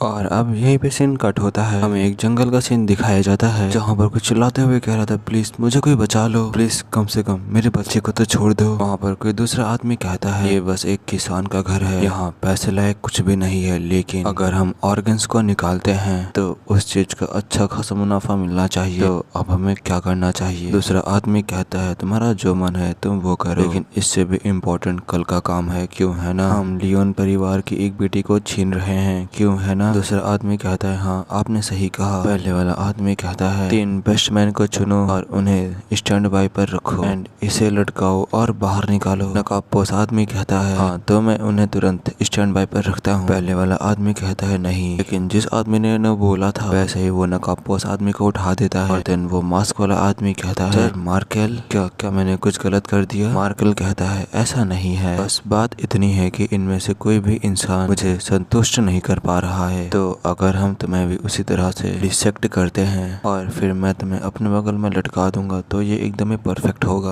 वैसे ही वो आदमी बहुत जोर से चिल्लाता है, इसके चिल्लाते ही वैसे ही सीन शिफ्ट हो जाता है। हमें हमारे वैन को दिखाया जाता है कि इस समय कुछ खा रहा होता है। उसके समय जो लड़की होती है वो अपनी आंखों को बंद करते हुए ऐसा घबराते हुए अपने मन में कुछ सोच रही होती है। देन वैसे ही वो लड़की टेबल पे अपना मुक्का मारती है ना। वैन कहता है तुम क्या कर रहे हो, क्या खाना तुम्हारे स्वाद के अनुसार नहीं है। कि कहती है ऐसे खाने को कौन खाता है, और उस आदमी को चेयर की तरह इस्तेमाल करना बंद करो। वैन कहता है अब तुम मुझे ये मत बताना कि तुम भी एक बार इस पर बैठना चाहती हो। लड़की कहती है मैं नहीं करना चाहती, बस उसे जाने दो। ये कहने के बाद लड़की अपने मन में कहती है ये थोड़ा कठोर है लेकिन स्किल्डफुल भी है और बिना किसी कागजी कार्रवाई वाला नौसिखिया, बिल्कुल वैसा ही व्यापारी जैसा कि मैं चाहती थी। हालांकि ये आरामदायक था, शर्म की बात है। तो लड़की कहती है लोगों को सामानों की तरह इस्तेमाल मत करो। वैन लड़की से कहता है चलो वैसे काम पर आते हैं, तुमने मुझे एक स्क्वाड के रूप में काम पर रखा है, वैसे मुझे तुम्हें कितनी दूर ले जाना होगा। लड़की कहती है बस तुम्हें वो युवाना किंगडम के बॉर्डर के पास लेकर जाना होगा, हम लोग जंगल से होकर के जाएंगे इसीलिए हम लोग एक ही दिन में पहुंच जाएंगे। वैन कहता है लेकिन एक सिंपल स्क्वाड के लिए 10,000 सोने के सिक्के, मुझे बहुत ज्यादा ही बुरी फीलिंग आ रही है कि ये कोई बहुत ज्यादा खतरनाक चीज से जुड़ा हो सकता है और ये एकदम ऐसा है कुछ शक्तिशाली घर के एक वंशज या एक भगोड़े की तरह। वैसे मैं तुम्हारी आइडेंटिटी के बारे में डाउट नहीं कर रहा हूँ मैम, लेकिन जस्ट इन केस। लड़की कहती है मैं बस एक थोड़े अमीर व्यक्ति की बेटी हूँ, मेरे फादर मुझसे बहुत ज्यादा ही लाड प्यार करते हैं। वैन उसकी बातों को सुनते सुनते जस्ट उसके पास आ चुका था। लड़की कहती है अगर मैं सही में तुम्हें इतनी ज्यादा सस्पिशियस लग रही हूँ तो कोई बात नहीं, मैं किसी और को हायर कर लूंगी, तुम जा सकते हो। वैन दोबारा से अपनी सीट पर बैठते हुए कहता है तुमने क्या कहा, सस्पिशियस नहीं तो वैसे आखिरकार मैं इतना रूड कैसे हो सकता हूँ अपने प्रीशियस कस्टमर के लिए। लड़की अपने मन में कहती ये छोटा हरामी का बच्चा। वैन उस लड़के से कहता है तो तुम कब चलना चाहोगी। लड़की कहती है जितनी जल्दी हो सके उतनी जल्दी, उतना ही मेरे मेरे लिए अच्छा होगा। वैन कहता है उठते हुए तो चलिए अभी चलते हैं। लड़की कहती है क्या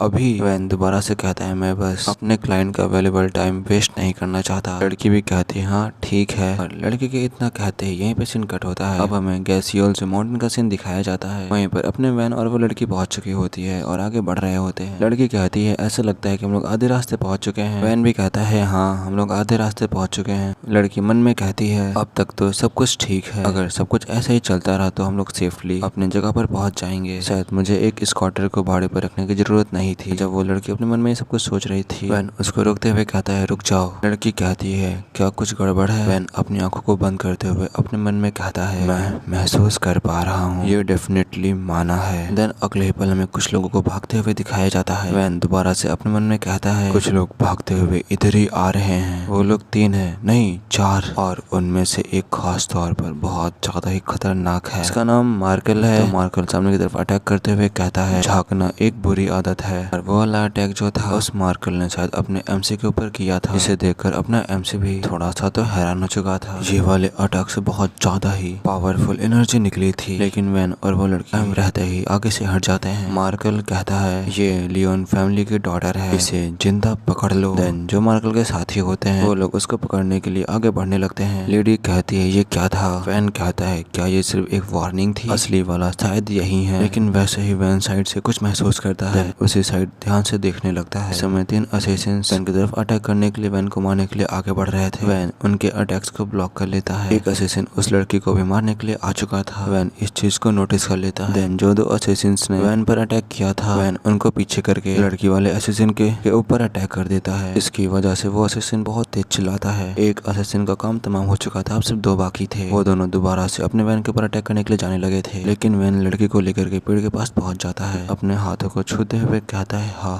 मैम, इस मूवमेंट से किसी भी सर्कमस्टांसेस में नहीं, बस तुम मेरे पीछे रहना, चाहे कुछ क्यों ना हो जाए बस तुम मेरे पीछे रहना। लेडी भी कहती है ठीक है। आखिरकार तुम लोग हो कौन? क्या तुम लोग बैंडिट्स हो? उस लड़की को शांति से हमारे हवाले कर दो और हम तुम्हें शांति से जाने देंगे। वैन कहता है अगर तुम मुझे 10,000 गोल्ड देते हो तो मैं यहाँ से चला जाऊंगा। असेसिन कहता है बेवकूफ। वैसे ही वो असेसिन वैन को मारने के लिए आगे बढ़ने लगते हैं। वैन बस एक ही जगह पे खड़ा होकर उनको आराम से रोक रहा था, उनके पंचेस मारता जा रहा था। वैन की स्पीड बहुत ज्यादा तेज हो चुकी थी, रुकने का नाम नहीं ले रहा था, बस लगातार पंचेस की बौछार करता ही जा रहा था। देन आखिरी में वैन एक और अपने पंच से अटैक करने के लिए जाने लगता है और वो दोनों असेसिन भी वैन की तरफ अटैक करने के लिए आने लगते हैं। लेकिन वैसे ही वो असेसिन पीछे हट जाते हैं और अपने वैन से कहते हैं मैं शायद थोड़ा सा परेशान था कि यह सोच कर कि तुम शायद एक रेन कास्टर होगे, लेकिन तुम तो बस एक बदमाश हो। वैन कहता है तुमने क्या कहा? मैं तो बस इस मामले में सावधान रह रहा था, लेकिन उसकी कोई भी जरूरत नहीं थी। मैंने नहीं सोचा था कि तुम लोग इतने बेवकूफ होगे। ये कहकर अपना वैन अपनी स्पीड के साथ में उनके जस्ट सामने आ जाता है और अटैक करने के लिए तैयार हो जाता है अपने पंच के साथ में। देन फिर वैसे ही लगातार अपने पंचेस से अटैक करने लगता है। वैन की स्पीड बहुत ज्यादा ही तेज थी और अब ये वाला अटैक वैन का आखिरी अटैक होने वाला था। वैन अपने एक पंच को तैयार करता है और अपने पावर को लगाते हुए उस पंच से उनके ऊपर अटैक कर देता है, जिससे कि उनका पूरा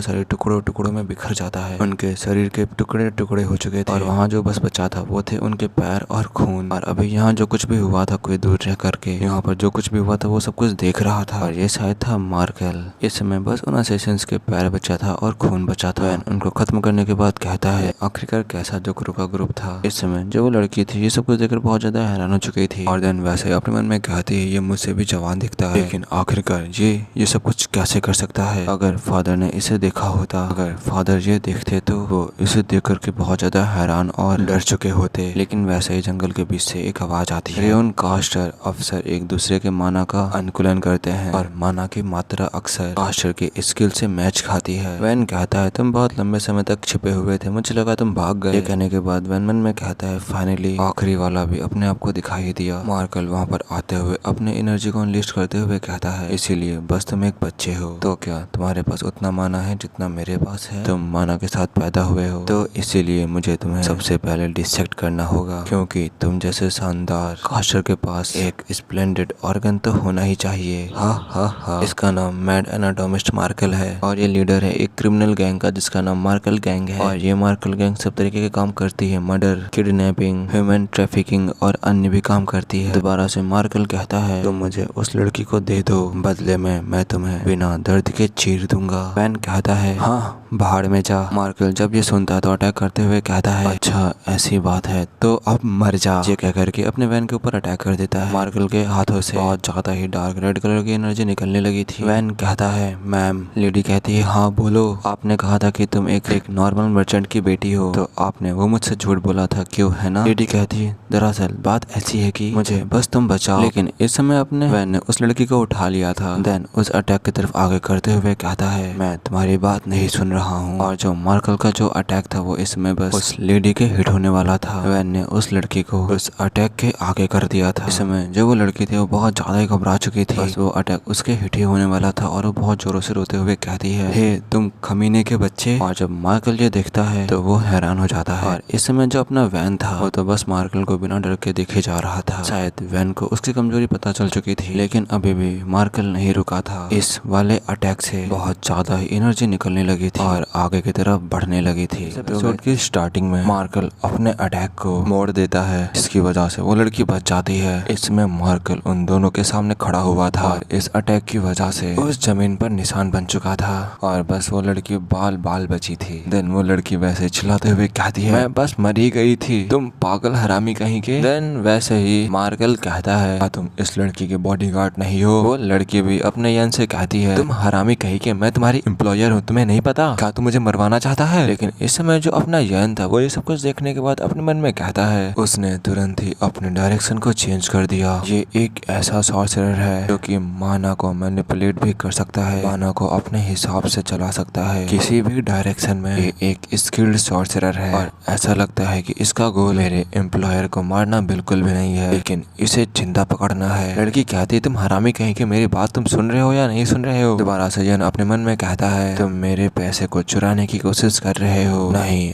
ऐसा बिल्कुल नहीं हो सकता। ये सब कुछ सोचने के बाद यन उस लड़की से कहता है इस बार मैं तुम्हारे झूठ को नजरअंदाज कर रहा हूँ। लड़की कहती है तुमने लोगों को मारने की कोशिश की और अब तुम इसे नजरअंदाज कर रहे हो। यन कहता है बहस करना बंद करो, मैं तुम्हें अभी फेंकने वाला हूँ, सेफली खुद से उतर जाना और चूहे की तरह छिपे रहना, समझी? लड़की भी कहती है क्या? ठीक है जरा रुको, तुम कह रहे हो कि तुम मुझे फेंकोगे? वैन कहता है रिलैक्स, शांत हो जाओ, तुम मरने वाली नहीं हो। और ये कहकर के वैन उस लड़की की गर्दन को पकड़कर भागने लगता है, लेकिन वैन वैसे ही अपने ऊपर कुछ महसूस करता है। ऊपर से वैन के सामने गिरता है मार्कल। वैन वैसे ही कहता है हा आखिरकार तुम लोग क्या सोच रहे हो, क्या तुम मुझसे भाग जाओगे? देन वैसे ही मार्कल अपनी जगह से गायब हो जाता है। मार्कल वैन के ऊपर अटैक करते हुए कहता है तुम लोग आखिरकार कहाँ जाने की सोच रहे हो? लेकिन वैन भी उस लड़की को कहीं पर सेफली फेंकने के बाद हाथों में एनर्जी को गैदर करने लगता है। इस समय वैन के हाथों से बहुत ज्यादा ही माना निकलने लगा था और देन उन्हीं हाथों से मार्कल के पैर को पकड़ लेता है और वैसे ही घसीट के मार्कल को आगे की तरफ फेंक देता है। दोबारा से अपने फुल स्पीड के साथ वैन आगे बढ़ने लगता है, एक गांव का मुक्का खींच करके मार्कल के पेट पे मारता है, जिसकी वजह से मार्कल पीछे जाने लगता है। लेकिन मार्कल अपने आप को संभाल लेता है और हंसते हुए कहता है हे बहुत अच्छे। वैन अपने मन में कहता है मुझे यकीन है कि मैंने अपने सारे शॉट्स लगाए, लेकिन ऐसा लगता है जैसे उन्हें किसी चीज ने रोक दिया था। मार्कल कहता है हा सबसे पहले मैं तुम्हें जगाऊंगा, फिर मैं उस लड़की के लिए जाऊंगा। मार्कल जिस र्यूनक्राफ्ट को पोजेस करता है वो बहुत ज्यादा खतरनाक है। दिन वैसे मार्कल अपने हाथों को देखते हुए कहता है अगर सामने देखा जाए तो फिर ये एक इलेक्ट्रीफाइंग एक्सपीरियंस होने वाला है। अब हमें मार्कल के रेनक्राफ्ट के बारे में बताया जाता है। मार्कल का रेनक्राफ्ट साइकोकाइनेसिस र्यून है, ये माना का यूज करके मैनिपुलेट कर सकता है ऑब्जेक्ट्स को और इसके अंदर एक ऐसी एबिलिटी है जिसकी वजह से ये तुरंत पावर को डिस्चार्ज कर सकता है शॉकवेव की तरह। और देन दोबारा से शॉकवेव से अपने वैन की तरफ अटैक कर देता है, लेकिन अपने वैन भी किसी से कम नहीं होता है, उसकी भी स्पीड बहुत ज्यादा तेज होती है। उसके अटैक से आराम से बच जाता है और आगे की तरफ बढ़ने लगता है। लेकिन जब वैन उसके पास पहुंचा ही था, दोबारा से मार्कल ने वैन के ऊपर अटैक कर दिया था, लेकिन वैन भी अपने हाथों से उसके अटैक को ब्लॉक कर लेता है। लेकिन वैन भी अपने अपने आप को संभाल लेता है और दोबारा से अटैक करने के लिए मार्कल की तरफ आगे बढ़ जाता है। मार्कल भी अपने पंच से अटैक करता है, लेकिन वैन उसे आसानी से डॉज कर लेता है अपनी स्पीड के साथ में। इस बार में मार्कल ने अपने शॉक वेव्स को रिलीज किया था, लेकिन अपना वैन उससे आराम से बच चुका था और उसकी तरफ अटैक करने के लिए दोबारा से जाने लगा था। और देन वैसे ही अपना वैन उस मार्कल के ऊपर अटैक कर देता है, जिसकी वजह से बहुत ज्यादा एनर्जी निकलने लगी थी। लेकिन उस मार्कल के चारों तरफ एक डिफेंस शील्ड बन चुकी थी, जो कि उसे अपने वैन के अटैक से बचा रही थी। वैन अपने मन में कहता है ये एक फॉर्मिडेबल डिफेंस है और ये कैपेबल है ब्लॉक करने में by forming psychokinetic energy into a shield. When attack करने के बाद दूर हट जाता है। वैन कहता है आखिरकार इसकी र्यून क्राफ्ट आर्ट कितनी ज्यादा एनोइंग है। मार्कल कहता है बच्चे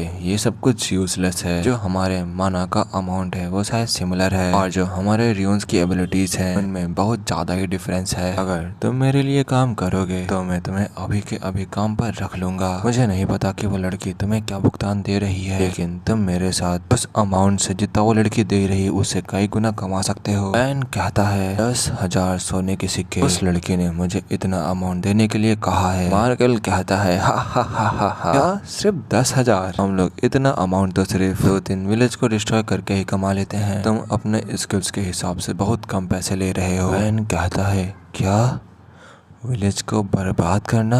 मार्कल कहता है हाँ तुमने सही कहा, assassination, kidnapping, robbery, human trafficking, हम ये सब कुछ करते हैं। कोई भी सवाल नहीं पूछते हैं, हम डायरेक्ट मार डालते हैं। तो सुनने में अच्छा लग रहा है क्यों, है ना?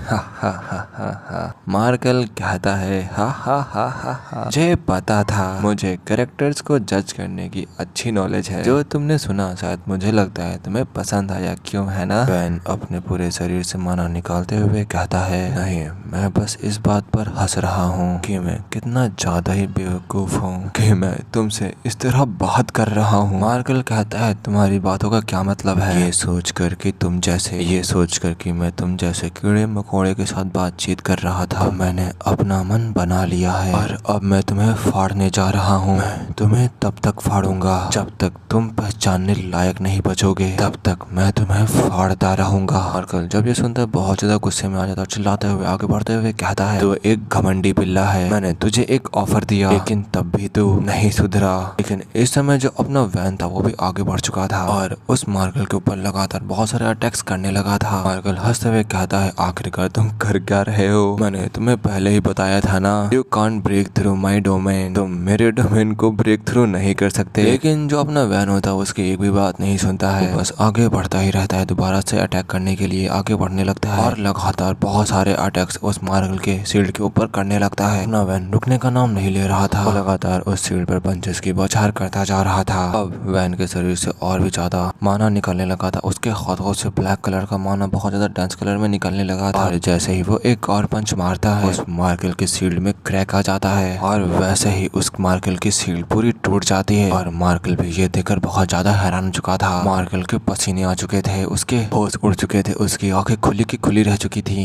अगले ही पल वैन उसके एक हाथ के ऊपर अटैक कर देता है और मार्कल बस कहता रह जाता है आखिरकार कैसे, तुमने ये कैसे किया? मार्कल बहुत जोरों से चिल्लाता है क्योंकि उसका एक हाथ कट चुका था, उसके हाथ से बहुत ज्यादा तेजी से खून निकलने लगा था। मार्कल की हवा टाइट हो चुकी थी और देन अगले ही पल अपना वैन उसके पेट पर एक और जोरों का मुक्का मारता है, जिसकी वजह से मार्कल तो हवा में उड़ जाता है और सामने जाकर के गिरता है, जिसकी वजह से पूरी की पूरी धूल मिट्टी उड़ने लगती है। बहुत बड़ा ब्लास्ट होता है। मार्कल की हवा टाइट हो चुकी थी। मार्कल दोबारा से उठते हुए कहता है तुम पागल कमीने, मुझे अब तुम्हारे अंगों में कोई भी दिलचस्पी नहीं है, मेरी दया का तिरस्कार करने की यही कीमत है। और ये कहकर के मार्कल भी अब अपने बॉडी से माना को अनलीश करने लगा था। अगले ही पल हमें उसी जंगल में बहुत ज्यादा मात्रा में एनर्जी को दिखाया जाता है, जो कि आसमान की तरफ जा रही थी और पूरे जंगल में फैल चुकी थी और ये एनर्जी निकल रही थी मार्कल की बॉडी से। मार्कल एक अटैक को बनाने लगा था। देन अपने अटैक को तैयार करते हुए मार्कल कहता है साइकोकाइनेटिक ब्लड स्ट्राइक। देन अगले ही पल हमें दूर से उसी जंगल का सीन दिखाया जाता है और देन वैसे ही बहुत ज्यादा मात्रा में पावर को दिखाया जाता है, जो कि एक तरफ होकर के दूसरी डायरेक्शन की तरफ जाने लगी थी और इसकी पावर पूरे जंगल में फैल चुकी थी। इस पावर को बहुत दूर से भी देखा जा सकता था। इस समय जो मार्कल था वो लगातार अपनी एनर्जी को छोड़ता जा रहा था, अपने माना को सामने की तरफ लॉन्च करता जा रहा था। इसकी वजह से वहाँ पर जो जमीन थी वो भी फटने लगी थी। लेकिन जो अपना वैन था वो भी बस अपने सिर्फ एक हाथ को आगे करता है। मार्कल पसीने के साथ कहता है, मुझे विश्वास है कि हम लोग एक जैसे हैं, हमारा माना लेवल एक ही जैसा है, लेकिन कैसे, आखिरकार कैसे तुम मेरे साइकोकाइनेसिस के सामने कैसे खड़े रह सकते हो? आखिरकार तुम हो कौन? इस समय जो अपना वैन था वो बिना किसी परेशानी के इसके अटैक को आराम से रोक लिया था, सिर्फ अपने एक ही हाथ का यूज करके, और शांति से बस खड़ा हुआ था और बस उसी मार्कल की तरफ देख रहा था। वैन कहता है, तुमने क्या कहा? क्या हमारे माना लेवल एक ही लेवल के हैं? साले हरामी, हमारे में जमीन और आसमान का फर्क है। कह करके अपने अंदर वाले शैतान को बाहर बाहर निकालता है। चारों तरफ पूरी दुनिया बस वैन के माना से भर चुकी थी। ये देखकर वो मार्कल बहुत ज्यादा ही हैरान हो चुका था। उसे कुछ भी समझ में नहीं आया था। उसकी आंखें खुली की खुली रह चुकी थी। मार्कल घबराते हुए कहता है, आखिरकार ये कैसा ही भयानक माना है, इतना ज्यादा डरावना माना मैंने आज तक नहीं देखा। ये शैतानी है। लेकिन वैसे ही येन अपनी जगह से गायब हो जाता है। आगे बढ़ते हुए कहता है, अब बहुत हुआ, अब तेरा नर्क में जाने का समय आ चुका है। और ये कह करके अपने उसी मुक्के के साथ में उस मार्कल पे बस अटैक करने ही वाला था। वैन यूज करता है first manifested armament annihilation face, जो कि किसी चीज को भी पूरी तरीके से खत्म कर देता है। लगातार वैन दोबारा से उसके ऊपर अटैक करने लगा था। वो मार्कल बस खड़ा का खड़ा रह चुका था। वैन की स्पीड इतनी ज्यादा थी कि मार्कल को कुछ भी समझ में नहीं आ रहा था कि वो जाए तो जाए किधर। येन एक लास्ट बार और एक और अपने पंच से अटैक करता है, जिससे कि येन उसके पेट को पूरी तरीके से फाड़ देता है। और ये वाला पंच बहुत ज्यादा ही खतरनाक था। इस वाले पंच से बहुत ज्यादा ही डेंस माना निकलने लगा था। और वैन उसके ऊपर अटैक करके उस मार्कल के पीछे आ चुका था। और देन इस अटैक करने के बाद वो अपने हाथों के पट्टियों को उठाने लगता है और देन उन पट्टियों को अपने हाथों पर बांधने लगता है। इस समय दोनों लोग एक दूसरे के अपोजिट डायरेक्शन में खड़े हुए थे। लेकिन वैसे ही जो मार्कल के सामने की जमीन होती है वो पूरी तरीके से तहस नहस हो जाती है। वैन के प्रेशर की वजह से वैन दोबारा से अपनी पट्टियों को बांधते हुए कहता है, शायद अब मुझे अपने फकिंग डियर एम्प्लॉयर के पास जाना चाहिए, क्यों है ना? और अब इसी के साथ में पे सीन कट होता है। अब हमें बताया जाता है पूरी बॉडी को ब्लेड से लेस करने की शक्ति से अंतरिक्ष और समय से परे, या जमीन को चीर डालो और पहाड़ों को काट डालो, ये सभी सुपर नेचुरल पावर्स हैं जो ब्रह्मांड के दिव्य आदेश की अवहेलना करता है और फिजिक्स के लॉस को सरपास करता है। इन सभी र्यून क्राफ्टों में से वो एक लौता र्यून, जिसे कि असुरा र्यून भी कहते हैं, उसे इतिहास का सबसे खराब र्यून कहा जाता है। और इसे चलाने वाले लड़के के कार्यों के वजह से एक नया इतिहास लिखा जा रहा है अटून के कॉन्टिनेंट पर। और अब दोबारा से हमें उसे जंगल का सीन दिखाया जाता है। इस समय जो अपना वैन था वो उस लड़की के पास पहुंच चुका था। वैसे ही कहता है, मैडम जैसा कि मैंने एक्सपेक्ट किया था, तुम सेफ हो। लड़की चिल्लाते हुए कहती, तुम क्या पागल हो चुके हो? तुम अचानक से सब कुछ ऐसे कैसे उड़ा सकते हो? लेकिन वैसे ही वैन उस लड़की के जस्ट पीछे वाले पेड़ के ऊपर अपना हाथ मारते हुए कहता है, मैडम क्या तुम मुझसे कुछ छुपा रही हो? क्यों, है ना? हाँ सब ठीक है, वैसे भी मुझे ज्यादा उत्सुकता नहीं है, ऐसा वादा किया गया था, मैं तुम्हें सुरक्षित यहाँ पर ले आया हूँ, तो बस अब मुझे तुम पैसे दे दो। देन लड़की भी कहती हाँ ठीक है। देन वैसे ही वो वैन को 10,000 सोने के सिक्के दे देती है। वैन कहता है ठीक है, अब मैं यहाँ से जा रहा हूँ। लड़की कहती है जरा एक्सक्यूज मी। वैन भी उसकी तरफ देखने लगता है और कहता है अब क्या हुआ? लड़की कहती है नहीं कुछ भी नहीं। वैन कहता है अब मैं सही में जा रहा हूँ। लड़की उसको देखते हुए अपने मन में कहती है मैं इसे अपने परिवार के पास ले जाना पसंद करती, लेकिन मैं ऐसे किसी भाड़े के एक यंग मर्सनरी को युद्ध में ऐसे ही नहीं खींच सकती। यह शर्म की बात है, लेकिन इसकी कोई भी जरूरत नहीं है। चलो अब जल्दी करती हूँ, सबसे पहले मुझे फैमिली के पास वापस लौटना होगा। और अब यहीं पे सीन कट होता है। अब दोबारा से हमें नोडिया किंगडम के डेल्टॉन के 3rd रेसिडेंस को दिखाया जाता है। शायद वहाँ पर अपना वैन भी पहुंच चुका होता है। और देन वैसे ही शायद वैन वहाँ पर पैसे के बैग को फेंक देता है। देन अन्ना डेल्टॉन कहती है मुझे पता था कि तुम्हारे पास कुछ तो बैकअप होगा ही। वैन कहता है जल्दी करो और मुझे उस इन्फॉर्मेशन के बारे में बताओ जिसके बारे में तुमने मुझे प्रॉमिस किया था। अन्ना डेल्टॉन कहती है जरूर मैं तुम्हें बताऊंगी, लेकिन मैं इसमें का सिर्फ आधा ही पैसा लूंगी। वैन कहता है क्या? अन्ना डेल्टॉन कहती है मैं सर कैसोरेक को ट्रैक करने में फेल हो चुकी हूँ। वो आदमी इनक्रेडिबली अविश्वसनीय रूप से गहन है, हालांकि मैं तुम्हें उसके बारे में बता सकती हूँ, वैसे भी किसे ही पता कि वो कहाँ पर हो सकता है। वैन कहता है हाँ ठीक है, अब मुझे जल्दी से बताओ उसके बारे में। अन्ना डेल्टॉन कहती है तुमने कभी तेज नामक भाड़े के समूह के बारे में सुना है? यन कहता है नहीं, मैंने कभी नहीं सुना। अन्ना डल्टन बताती है तेजे ये एक ऐसा मर्सनरी ग्रुप है जो कि बहुत सारे वेरियस क्राइम्स में एक्टिव रहता है। Murder, kidnapping, human trafficking, assassination, espionage, infiltration, diplomacy, formation warfare और भी कई चीजें, ये इन सब में शामिल रहता है। और जो इस तेजे का लीडर है वो सर कैसोरेक है। तेजे 5 साल पहले से ही फेमस होना स्टार्ट हो चुका था और अब जो उसका इन्फ्लुएंस है अब वो बहुत ज्यादा है। ये इतना ज्यादा है कि ये एक छोटे से सीमा वाला किंगडम को भी डिस्ट्रॉय कर सकता है, डोमिनेट कर सकता है, स्मॉल फ्रंटियर किंगडम को भी डोमिनेट कर सकता है। तो इसीलिए तेजे के मेन बेस को ट्रैक करना मुश्किल है और सर कैसोरेक का पता लगाना अब और भी मुश्किल हो गया है। लेकिन मैं ऐसी महिला नहीं हूँ जिसके साथ व्यवहार करना आसान हो, डील करना आसान हो। मुझे अंततः तेजे के एक अधिकारी का स्थान ठिकाना पता चल गया, वो ये आदमी है। इसके कैरेक्टरिस्टिक्स ये होंगे कि इसके चेहरे पर एक बहुत बड़ा निशान होगा, एक लंबा निशान होगा। ये एक ब्रूटल असैसिन है जो कि पैदा हुआ है कंसीलिंग र्यून के साथ में। इसने अब तक के जितने भी असैसिनेशन किए हैं वो सारे सफल रहे हैं। इसने जिसको मारने की ठान लिया वो बस मारा ही गया इसके हाथों। वैन कहता अगर ये तेजे मर्सनरी ग्रुप का पार्ट है तो फिर इसे जरूर ही पता होगा कि कैसोरेक कहाँ है, क्यों है ना? तो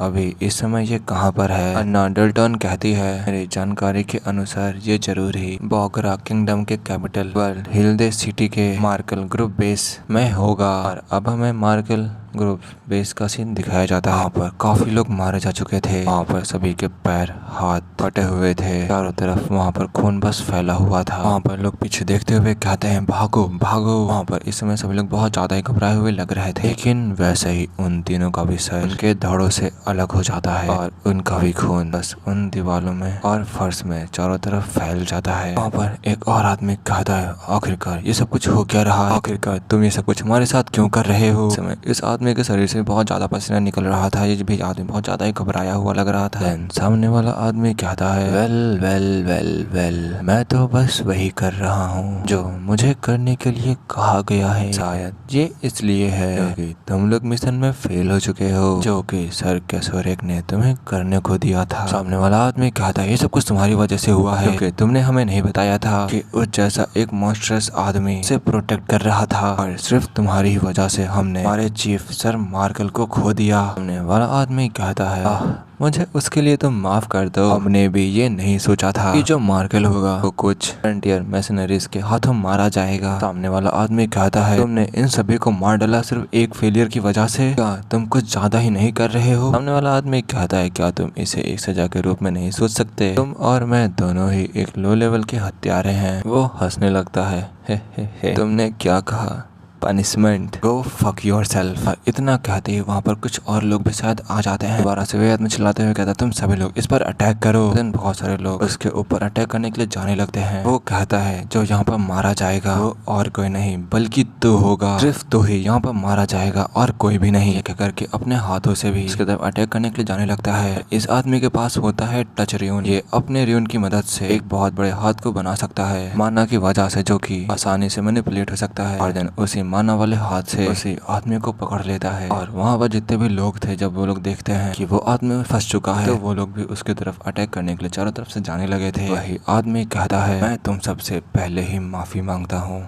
इस समय बस सभी लोग उस आदमी के ऊपर अटैक करने ही वाले थे, लेकिन जहाँ पर वो आदमी खड़ा था वैसे ही वहाँ पर एक अजीब टाइप की एनर्जी फैलने लगती है जिसे देख करके वहाँ पर सभी लोग हैरान हो चुके थे। इस समय जो वो आदमी था जिसके फेस पे मार्क बना था वो जस्ट उस टकले के पीछे आ चुका था, जिसे देख करके टकले के पसीना आ चुका था। उसकी आंखें खुली की खुली रह चुकी थी। वैसे हमें उस आदमी के चेहरे के ऊपर बस खून को दिखाया जाता है और उसकी ब्लेड के ऊपर टकले के घबराए हुए चेहरे को दिखाया जाता है। और इसी के साथ में यही पर सीन चेंज हो जाता है। अब उसे घर के बाहर का सीन दिखाया जाता है जहाँ पर बहुत सारे लोग मरे पड़े होते हैं और उन लाशों के बीच में जो आदमी खड़ा था वो अपने सामने वाले आदमी से कहता है क्या तुमने यहाँ पर सब कुछ संभाल लिया? फेस पे निशान वाला आदमी कहता है क्या तुम नहीं देख पा रहे हो कि मैंने यहाँ पर सब कुछ खून से धो दिया है? अगर तुम्हें मुझ पर भरोसा नहीं है तो खुद जा करके जांच कर सकते हो। नकाबपोश आदमी कहता है मैं हिम्मत कैसे कर सकता हूँ, तुमने शायद इसे हमेशा की तरह साफ सुथरे तरीके से ही संभाला होगा। फेस पे निशान वाला आदमी कहता है अगर तुमने सब कुछ कंफर्म कर लिया है तो अब तुम यहाँ से जा सकते हो। नकाबपोश आदमी कहता कहता है ओह सही है। इसके अलावा मार्केल की हत्या करने वाले जिसने भी मार्केल की हत्या की थी उसकी भी जांच चल रही है। उन्होंने कहा था कि उसके आंखों के नीचे काले काले निशान हैं और उसके गर्दन में भी बहुत सारे काले काले निशान हैं। वो कहता है मैं देख रहा हूँ कि तुम मुझे इस आदमी के बारे में कैसे बता रहे हो। क्या ये भी एक टारगेट है जिसे मुझे मारना है? मुझे इसके बारे में पहले से ही पता होना चाहिए, क्यों है ना? हा, जैसा कि मैंने सोचा था आप उतने ही शार्प हो, इसीलिए जो सर के सुरेख हैं वो आपको जाने नहीं देना चाहते। निशान वाला आदमी कहता है चुप हो जाओ। नकाबपोश आदमी वहाँ से जाते हुए कहता है तो फिर जो आज की रिपोर्ट है मैं अच्छी तरीके से सर सुरेख को बता दूंगा। देन निशान वाला आदमी अपने हाथ में एक सिगरेट को निकाल लेता है। उसके जाने के बाद एक लंबी सी सांस लेता है और इस सिगरेट को मुंह पे रखते हुए ऊपर की तरफ देखने लगता है। देन वैसे ही कहता है काले निशान उसकी आंखों के नीचे और उसकी गर्दन पर। अगर यह बोगरा किंगडम है तो यह यहाँ से करीब है। अब आखिरी क्वेश्चन, आखिरकार उस सन ऑफ बीच का नाम क्या है? जिन लोगों को मैं मारता जा रहा हूँ उनकी संख्या बढ़ती जा रही है। इसका नाम कास्का है और ये तेज मर्सनरी ग्रुप का एग्जीक्यूटिव है। और अब यहीं पे सीन कट होता है। अब हमें दो लोगों का सीन दिखाया जाता है। वैसे एक लड़का दूसरे लड़के से कहता है क्या कोई तरीका है जिससे कि हम लोग इस सिचुएशन से बाहर निकल सके? देन हमें उन दोनों लड़कों के सामने एक बहुत बड़े क्रिएचर को दिखाया जाता है जो कि बहुत बड़ा होता है दिखने में और बहुत ज्यादा खतरनाक लग रहा होता है। इस समय वो क्रिएचर बस उन दोनों बच्चों को ही देख रहा होता है। उनमें से ब्लैक हेयर वाला लड़का कहता है मुझे माफ कर दो, मैं कुछ भी नहीं सोच पा रहा हूँ। व्हाइट हेयर वाला लड़का कहता है ये तो बहुत बुरा हुआ, लेकिन अब जो वो बहुत बड़ा क्रिएचर था वो उनके ऊपर अटैक करने के लिए जा रहा था। वो बस उनके ऊपर अटैक करने ही वाला था। लेकिन वैसे ही वहाँ पर हमें एक बीम ऑफ लाइट को दिखाया जाता है और देन अगले पल किसी के मुक्के को दिखाया जाता है और ये अपना वैन होता है जो कि इस समय वहाँ पर पहुंच चुका होता है और अब शायद उस बड़े से क्रिएचर के ऊपर अटैक करने के लिए जा रहा होता है। वैसे ही अपने वैन के मुक्के से एक बीम ऑफ लाइट होती हुई उस क्रिएचर के शरीर के आर पार हो जाती है। वो क्रिएचर कुछ भी नहीं कर पाता है। वो क्रिएचर बस चिल्लाता रह जाता है। इस समय यहाँ जो कुछ भी हुआ था वो सब कुछ देखकर वो दोनों बच्चे भी बहुत ज्यादा डर चुके थे, घबरा चुके थे। इस समय वो क्रिएचर जमीन पर शायद मर करके ढेर हो चुका था। उसके बॉडी में बहुत बड़ा छेद हो चुका था और उसका खून चारों तरफ बस फैल चुका था। अपना वैन उन दोनों से कहता है क्या तुम लोग ठीक हो? व्हाइट हेयर वाला लड़का कहता है हाँ हम लोग ठीक हैं, आपका धन्यवाद। ये एरिया मॉन्स्टर से भरा हुआ है तो तुम दोनों के लिए यही ठीक होगा कि तुम लोग जल्द से जल्द यहाँ से बाहर निकल जाओ। दोनों में से एक लड़का कहता है ने हमें बचाया है, हम लोग नहीं जानते कि हम आपका रीपे कैसे करेंगे। वैन कहता है तुम लोग फिक्र मत करो। व्हाइट हेयर वाली जो लड़की होती है वो वैन से कहती है हम लोग ऐसा नहीं कर सकते, हम लोग कम से कम आपको मील तो खिला ही सकते हैं। ब्लैक हेयर वाला लड़का कहता है हाँ ये सही है, हमारी शॉप बस पास ही में है। वैन कहता है मुझे मना करना पड़ेगा, मैं भी इस एरिया में एक दुकान की तलाश में हूँ। लड़की कहती है उस शॉप का नाम क्या है? वहाँ पर जितने भी शॉप है हम लोग सबका नाम जानते हैं। इसके बारे में बताया जाता है, इसका नाम ओपन होता है और ये 13 साल की होती है। वैन कहता है वो एक टैवर्न है जिसे कि ब्लू नाइट कहते हैं, क्या तुमने इसके बारे में कभी सुना है? लड़की कहती है ये हमारी शॉप है, क्या ही कोइंसिडेंस है। ब्लैक हेयर लड़का कहता है क्या सही में? लेकिन जो हमारी शॉप है वो ऐसी शॉप बिल्कुल भी नहीं है, आप लोग बस उसे देखे आकर के। लड़की कहती है तुम अपना मुंह बंद करो। लड़की कहती है मैं ब्लू नाइट की कुक हूँ, मेरा नाम ओफेन है और ये मेरा छोटा भाई है, इसका नाम मैगट है। वैसे हमारे सेवियर तुम्हारा नाम क्या है? वैन कहता है मेरा नाम बैन है। ओफेन कहती है बहुत अच्छा, तो फिर अब तुम हमें फॉलो करो हमारे सेवियर। अब हमें द ब्लू नाइट शॉप का सीन दिखाया जाता है। इस समय वो तीनों लोग वहाँ पर पहुंच चुके होते हैं। वहाँ पर एक लड़का खड़ा होता है और उन सबको आता हुआ देख रहा होता है। वैसे ही ओफेन कहती है हाँ सिया हम लोग वापस आ गए। सामने वाला लड़का कहता है तुम दोनों ने बहुत ज्यादा ही देर लगा दी, हमने सारे इंग्रेडिएंट्स को तैयार कर लिया है। ओफेन उन बच्चों से कहती है, ओफेन कहती है माफ कीजिए हमें रास्ते में एक राक्षस मिल गया था। सामने वाला लड़का ये सुनता तो कहता है क्या क्या क्या तुम लोगों को चोट लगी है? ओफेन कहती है नहीं नहीं हम लोग ठीक हैं, एक भले इंसान ने हमें बचा लिया था। लड़का कहता है क्या एक भला इंसान? ओफेन पीछे देखते हुए कहती है हाँ तुम्हें भी उन्हें ग्रीट करना चाहिए, ये बैन है, ये वही है जिन्होंने हमें बचाया है, हमारे सेवियर थे, इसे हमारे शॉप के लिए ही आ रहे थे। लड़का कहता है क्या हमारे शॉप के लिए? लेकिन क्यों? तो चुप हो जाओ, बस इन्हें इन दिखाओ। ओफेन कहती है तुम्हें जो भी सीट पसंद हो तुम ले सकते हो। अपना वैन कहता है लेकिन क्या इस जगह को सिर्फ तुम बच्चे लोग ही चलाते हो? ओफेन कहती है नहीं एक्चुअली हम लोग यहाँ पर सिर्फ रहते हैं। वैन कहता है क्या सिर्फ तुम लोग यहाँ पर रहते हो? ओफेन कहती है जैसा कि तुमने नोटिस किया है हम लोग रियल फैमिली नहीं है, हम लोग यहाँ पर डिफरेंट किंगडम से आए हैं। जो लिली एंड एन थे उन्होंने वॉर में अपने पेरेंट्स को खो दिया, जो सया का विलेज था उसे मॉन्स्टर्स ने डिस्ट्रॉय कर दिया था और जो मैगट की फैमिली थी उसके फैमिली को कुछ मर्सनरीज ने मार दिया था। हम लोग बहुत पहले ही मर चुके होते लेकिन एक आदमी हमें यहाँ लाया और हमारी देखभाल की। वैन कहता है क्या एक इंसान? वैन बताती है हाँ तो इस शॉप के ओनर हैं और हमारे पहले सेवियर। से तुम जिसकी बात कर रही हो वो अभी क्या कर रहा है? शायद वो सो रहे हैं, कल काम से देर से लौटे थे।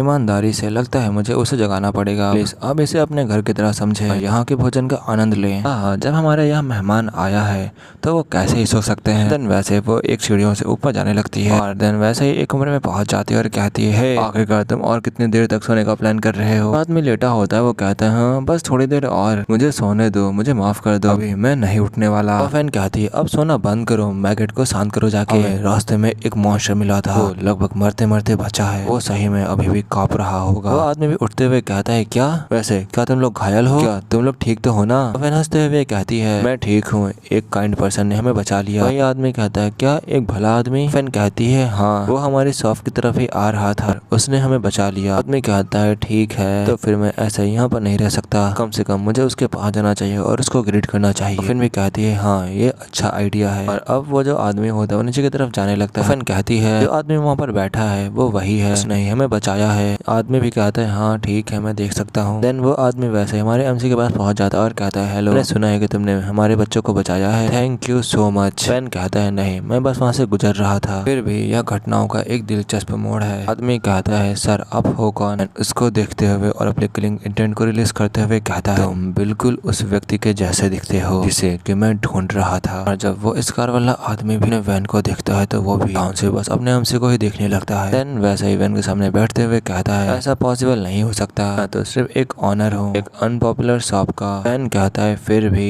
इन्फॉर्मेशन देने वाले ने डायरेक्टली यहाँ पर आने के लिए बताया है कि यहाँ का जो ओनर है, कि जो इस शॉप का ओनर है वो बहुत ही अच्छे खाने को बनाता है। किसान वाला आदमी कहता है, तो सही में एक अनएक्सपेक्टेड सोर्स है। वैन कहता है, अगर तुम्हें कोई परेशानी ना हो मैं खुद से तुम्हारे स्किल्स को देखना चाहूंगा। निशान वाला आदमी कहता है, जब मैं अक्सर किचन में होता हूँ तो बच्चे हमेशा शोर मचाते रहते हैं, अगर इससे तुम्हारा आराम खराब हो गया तो। वैन कहता है, अगर ये तुम्हारी चिंता है तो कल सुबह कैसा रहेगा, तुम कल सुबह भी अपने स्किल्स को दिखा सकते हो। निशान वाला आदमी कहता है, उस समय सभी बच्चे अच्छी तरह सो रहे होंगे। वैन कहता है, फिर मैं रात के लिए जल्दी रिटायर हो जाऊंगा। वो आदमी भी खड़ा होते हुए कहता है, ये बहुत अच्छा डिसीजन है। वैसे ही वहाँ से जाते हुए कहता है, ऑफेन प्लीज इस जेंटलमैन को अलग से कमरा दिखा दो। ऑफेन भी कहती है, मैंने आपको कभी भी किसी को इतनी जल्दी वार्म अप करते हुए नहीं देखा, आखिरकार आपको हुआ क्या है। आदमी कहता है, किसे ही पता, हम लोग बस एक जैसे हैं तो इसीलिए बस हम एक दूसरे को समझ गए। और अब इसी के साथ में यहीं पे सीन कट होता है, हमें रात का सीन दिखाया जाता है। ऑफेन वैन को एक कमरा दिखाते हुए कहती है, आप यहाँ पर सो सकते हो और अगर आपको कुछ चाहिए हो तो बस आप मुझे बता दीजिएगा।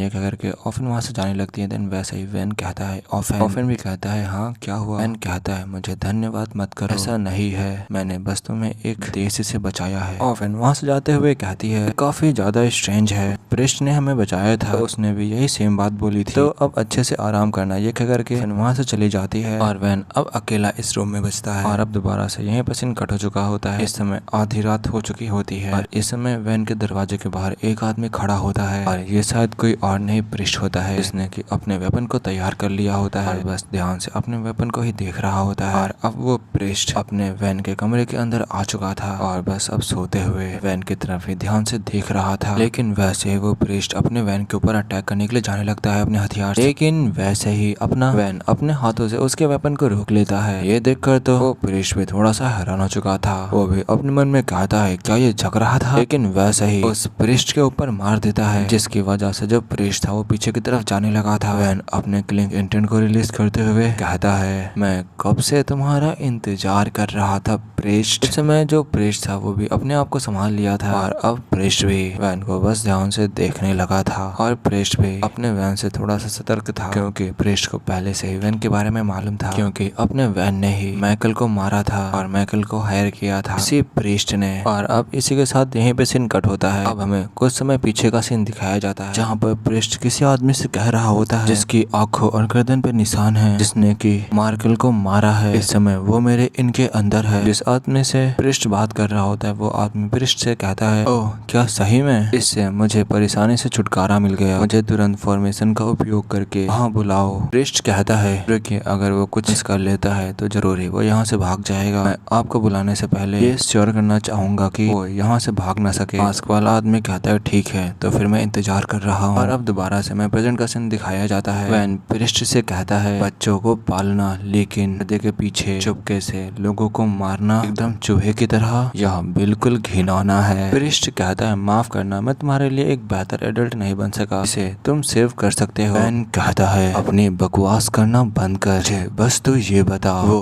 कुत्ते का पिल्ला कैसोरे कहाँ पर है। और जब वो प्रीस्ट वैन की बात सुनता है तो वैसा ही वो घबरा जाता है और अपने मन में कहता है ये लड़का, इसे पहले ही से ही सब कुछ पता है तेजे के बारे में, ये यहाँ पर सब कुछ जानने के बाद आया है। ये सब कुछ सोचने के बाद प्रीस्ट कहता है चाहे कुछ भी क्यों ना हो मैं तुम्हें नहीं बता सकता। वैन अपने हाथों से अपने पट्टियों को उतारते हुए कहता है हाँ, मैं देख सकता हूँ, मैं तुम्हारी एक के बाद एक नसें काटता रहूंगा और तब देखूंगा कि तुम कब तक कैसोरेक के बारे में नहीं बताते हो मुझे। ये कहकर के वैन काफी ज्यादा एनर्जी को अनलीश करने लगा था, अपने शरीर से बहुत ज्यादा मात्रा में माना को निकालने लगा था और फाइट करने के लिए तैयार हो चुका था। इस समय जो प्रिस्ट था वो भी अपने माना को निकालने लगा था और वो भी फाइट के लिए तैयार हो चुका था। वैसे ही प्रिस्ट वैन से कहता है अगर तुम अभी पीछे हट जाते हो तो मैं ऐसा दिखावा करूंगा कि मैंने तुम्हें कभी नहीं देखा। वैन कहता है तो अभी कौन था जो मुझे मारने वाला था, अभी कौन मुझे मारने की कोशिश कर रहा था, वो कौन था। प्रिस्ट कहता है अगर ऐसी बात है तो ठीक है। ये कह करके प्रिस्ट कुछ पर्चे को निकाल लेता है और देन एक फॉर्मेशन को एक्टिवेट करने लगता है। इस फॉर्मेशन की वजह से चारों तरफ बहुत ज्यादा मात्रा में चारों तरफ एनर्जी फैलने लगी थी, लेकिन वैसे ही वैन के ऊपर बहुत ज्यादा ही प्रेशर पड़ने लगता है। देन अगले ही समय पता नहीं क्या होता है, बहुत ज्यादा ही वहाँ से रोशनी निकलने लगती है और वो लोग शायद इस समय किसी दूसरी जगह पर पहुंच चुके थे। वैन जब अपने आसपास देखता है तो कहता है अपने मन में ये प्लेस, ये जगह एक गुफा है, क्या सही में ये एक गुफा है। वैन चारों तरफ से इस गुफा में फंस चुका था और जब वैन इस चीज को महसूस करता है तो वैसे ही अपने मन में कहता है एक फॉर्मेशन, हाँ अंकल पार्टल ने मुझे एक बार बताया था, मैंने एक बार अंकल पार्टल से इसके बारे में सुना था। फॉर्मेशन वो चीज होती है जब रेनक्राफ्ट की शक्ति लेटर्स या फिर इमेजेस में अंकित मन के साथ संग्रहित शक्ति को किसी भी समय उजागर किया जा सकता है। आमतौर पर इसे कागज के माध्यम से एक माध्यम के रूप में डाला जाता है, लेकिन इसे स्थानों या वस्तुओं का उपयोग करके भी स्थापित किया जा सकता है। लेकिन वो कहाँ गया, मुझे अब ये मत बताना कि वो यहाँ से भाग गया। लेकिन वैसे ही एक अटैक आकर के वैन के शरीर के ऊपर हिट हो जाता है, इसकी वजह से वैन के फेस के ऊपर निशान बन जाता है। वैन वैसे ही कहता है क्या ये माना है। इस समय वैन के सामने लगातार बहुत सारे अटैक्स आते जा रहे थे और उन अटैक से वैन अपना पीछे हटता जा रहा था, लेकिन वैसे ही वैन अपने आप को संभालता है और देन वैसे ही अपनी बहुत ज्यादा स्पीड में आगे बढ़ जाता है। वैन ने अपने पंच के साथ सामने अटैक कर दिया था, इसकी वजह से सामने वाली जगह पूरी डिस्ट्रॉय हो चुकी थी, बहुत बड़ा ब्लास्ट हुआ था। लेकिन वैसे ही वैन कुछ देख कर रुक जाता है और बस सामने की तरफ ही देखने लगता है। यहाँ पर उसने अटैक किया था वहाँ पर अपने हाथ से एनर्जी को अनलिस्ट करते हुए इधर उधर देखते हुए कहता है दोबारा से गायब हो गया। लेकिन वैसे ही जो प्रीस्ट होता है वो अपने वैन के पीछे आ जाता है और वैसे ही वैन से कहता है तुम्हें अपने पेट को पीछे नहीं करना चाहिए था। और देन ये कहने के बाद प्रीस्ट अपने वेपन से वैन की तरफ अटैक करने के लिए जाने लगता है। वैन भी उसके अटैक से बचने की कोशिश करता है, लेकिन तब भी उसके चेहरे पर एक और निशान पड़ चुका होता है, उसके गाल से खून निकलने लगता है। वैन कहता है धत्तेरी की,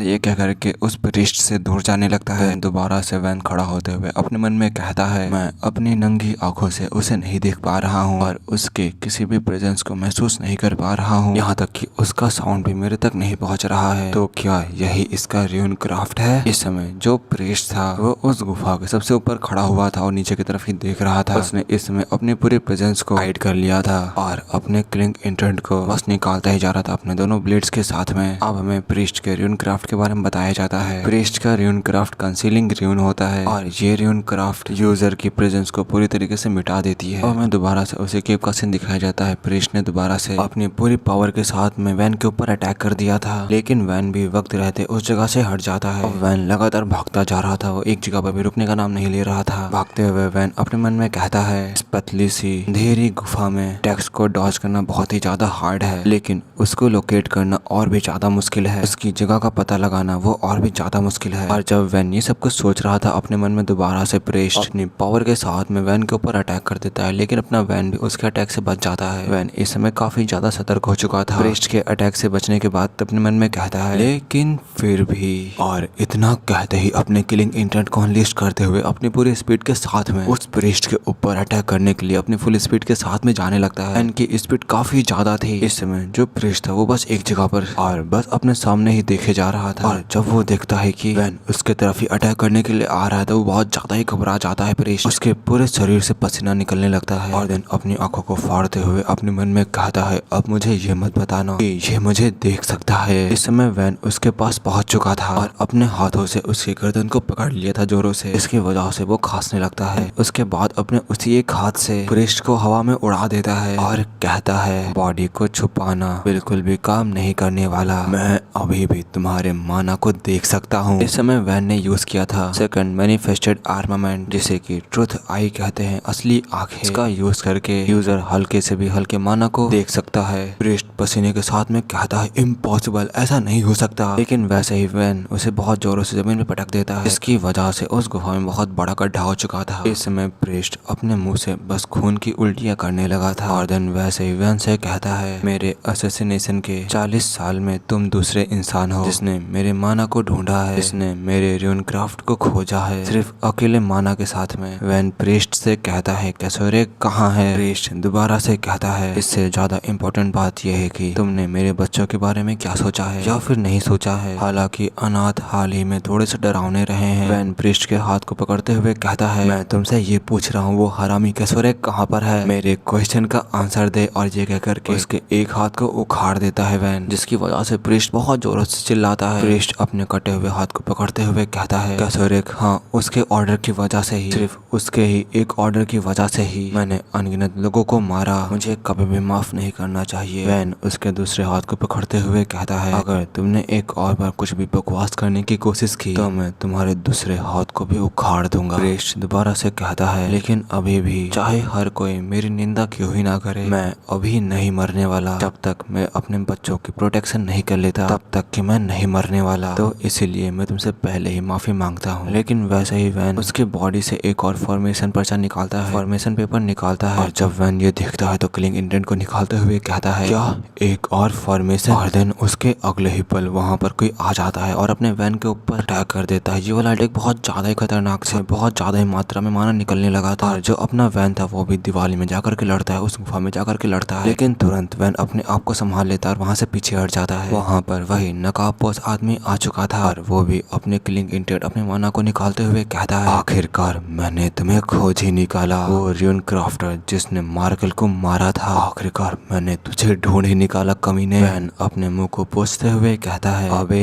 ओए, क्या तू देख नहीं पा रहा है कि हम दोनों आपस में बात कर रहे हैं? इस समय जो वैन था वो काफी ज्यादा किलिंग इंटेंट को निकालने लगा था, जिसे देख करके किसी की भी रुक कांप जाए। और इसमें बस वो उस पोस्ट वाले आदमी को ही ध्यान से किलिंग इंटेंट को निकालते हुए देख रहा था। तो कर्स र्यून के इस एपिसोड के स्टार्टिंग में हमें हमारे असुरा को दिखाया जाता है। इस समय जो अपना असुरा था वो पीछे की ओर जाने लगा था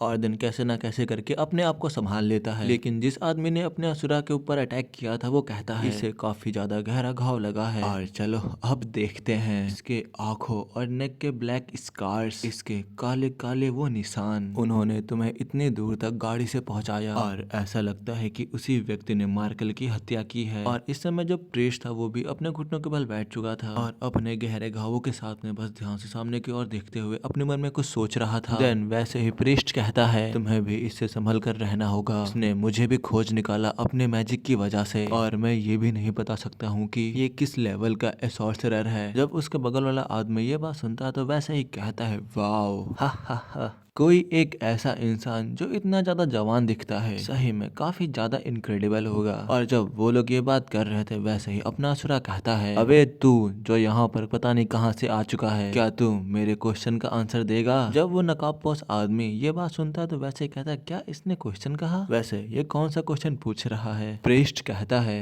वो कैसोरे की लोकेशन के बारे में पता लगाना चाहता है। और जब वो असिस्टेंट ये बात सुनता है तो अपने सर पर हाथ रखते हुए कहता है, वैसे मुझे माफ कर देना कि मैं ये कह रहा हूँ, लेकिन अभी के लिए यहाँ पर ऐसा कोई भी नहीं है जो तुम्हारे क्वेश्चन का आंसर देगा, हा हा हा। ये कह करके वो अपने नकाब को हटा देता है और हंसते हुए काफी ज्यादा ऑरा को अनलीस्ट करने लगता है। और अब हमें इस आदमी के बारे में बताया जाता है, ये द वर्जिटेंटेज मर्सनरी ग्रुप का एक एग्जीक्यूटिव है। लेकिन वैसे ही अपना असुरा उससे कहता है, मुझे लगता है कि तुम लोगों से बातें करना बिल्कुल भी काम में नहीं आने वाला, क्योंकि लातों के भूत बातों से नहीं मानते। और ये कह करके काफी ज्यादा स्पीड में आगे बढ़ जाता जाता है उस एग्जीक्यूटिव की तरफ। इस समय जो अपना असुरा था वो बस उस एग्जीक्यूटिव के बस सामने पहुंचने ही वाला था, उसके ऊपर अटैक करने ही वाला था और काफी ज्यादा अपना ऑरा अनलीस्ट भी कर रहा था। लेकिन वैसे ही जो अपना असुरा होता है वो अपने हाथों में एनर्जी को गैदर करने लगता है और जब अपना असुरा अटैक करने के लिए जा रहा था, जो उस एग्जीक्यूटिव का भालू होता है, जो वो बहुत बड़ा जाइंट होता है, वो भी अपने हाथ को अपने एमसी की तरफ मारने के लिए आगे बढ़ाता है और देन दोनों लोग ही एक दूसरे के ऊपर अटैक कर देते हैं अपने पंचेस के साथ में, जिसकी वजह से काफी ज्यादा बड़ा धमाका हुआ था वहाँ पर। और जब अपना असुरा उस भालू को संभाल रहा था, वैसे ही पीछे से प्रिस्ट भी आ जाता है अपने असुरा के ऊपर अटैक करने के लिए, लेकिन अपना असुरा उसे भी देख लेता है। इस समय शायद प्रिस्ट ने भी अपने असुरा के ऊपर अटैक कर दिया था। इस समय असुरा के ऊपर दोनों तरफ से अटैक हुआ था, उस भालू ने भी किया था और इस प्रिस्ट ने भी कर दिया था एक ही साथ में। लेकिन जो अपना असुरा था वो उन दोनों के अटैक से बच चुका था और दोबारा से अपने हाथों में एनर्जी को गैदर करने लगा था, अपनी evil dark energy Asura rune की, और देन वैसे ही उस जाइंट के ऊपर अटैक कर देता है। और इस अटैक की वजह से अपने इस असुरा के अटैक की वजह से काफी ज्यादा प्रेशर निकला था और अटैक करने के बाद कहता है क्या इसने ब्लॉक कर लिया, वैसे इसे ब्लॉक करना एक अच्छी चॉइस नहीं होगी। और देन वैसे ही दोबारा से अपना असुरा उसके ऊपर अटैक कर देता है और इस वाले अटैक से काफी ज्यादा एनर्जी अनलीस्ट हुई थी, काफी ज्यादा एनर्जी निकलने लगी थी। इस समय उस जाइंट के मुंह से भी बहुत ज्यादा खून निकलने लगा था और काफी ज्यादा जोरों से चिल्लाने लगा था। देन दोबारा से जो अपना असुरा होता जमीन पर लैंड कर जाता है और लैंड करते ही वैसे ही दोबारा से अटैक करने के लिए आगे बढ़ जाता है। और इस समय जो एग्जीक्यूटिव था वो काफी ज्यादा हंस रहा था, स्माइल कर रहा था और स्माइल करते हुए कहता है इतनी कम एज में इतनी ज्यादा ग्रेट थिंग्स को अचीव करना एक सॉर्सरर के रूप में काफी ज्यादा बड़ी बात है, लेकिन वैसे मुझे क्या करना चाहिए? हा हा हा। वैसे जिन बिस्ट को मैं हैंडल करता हूँ वो सिर्फ एक नहीं है।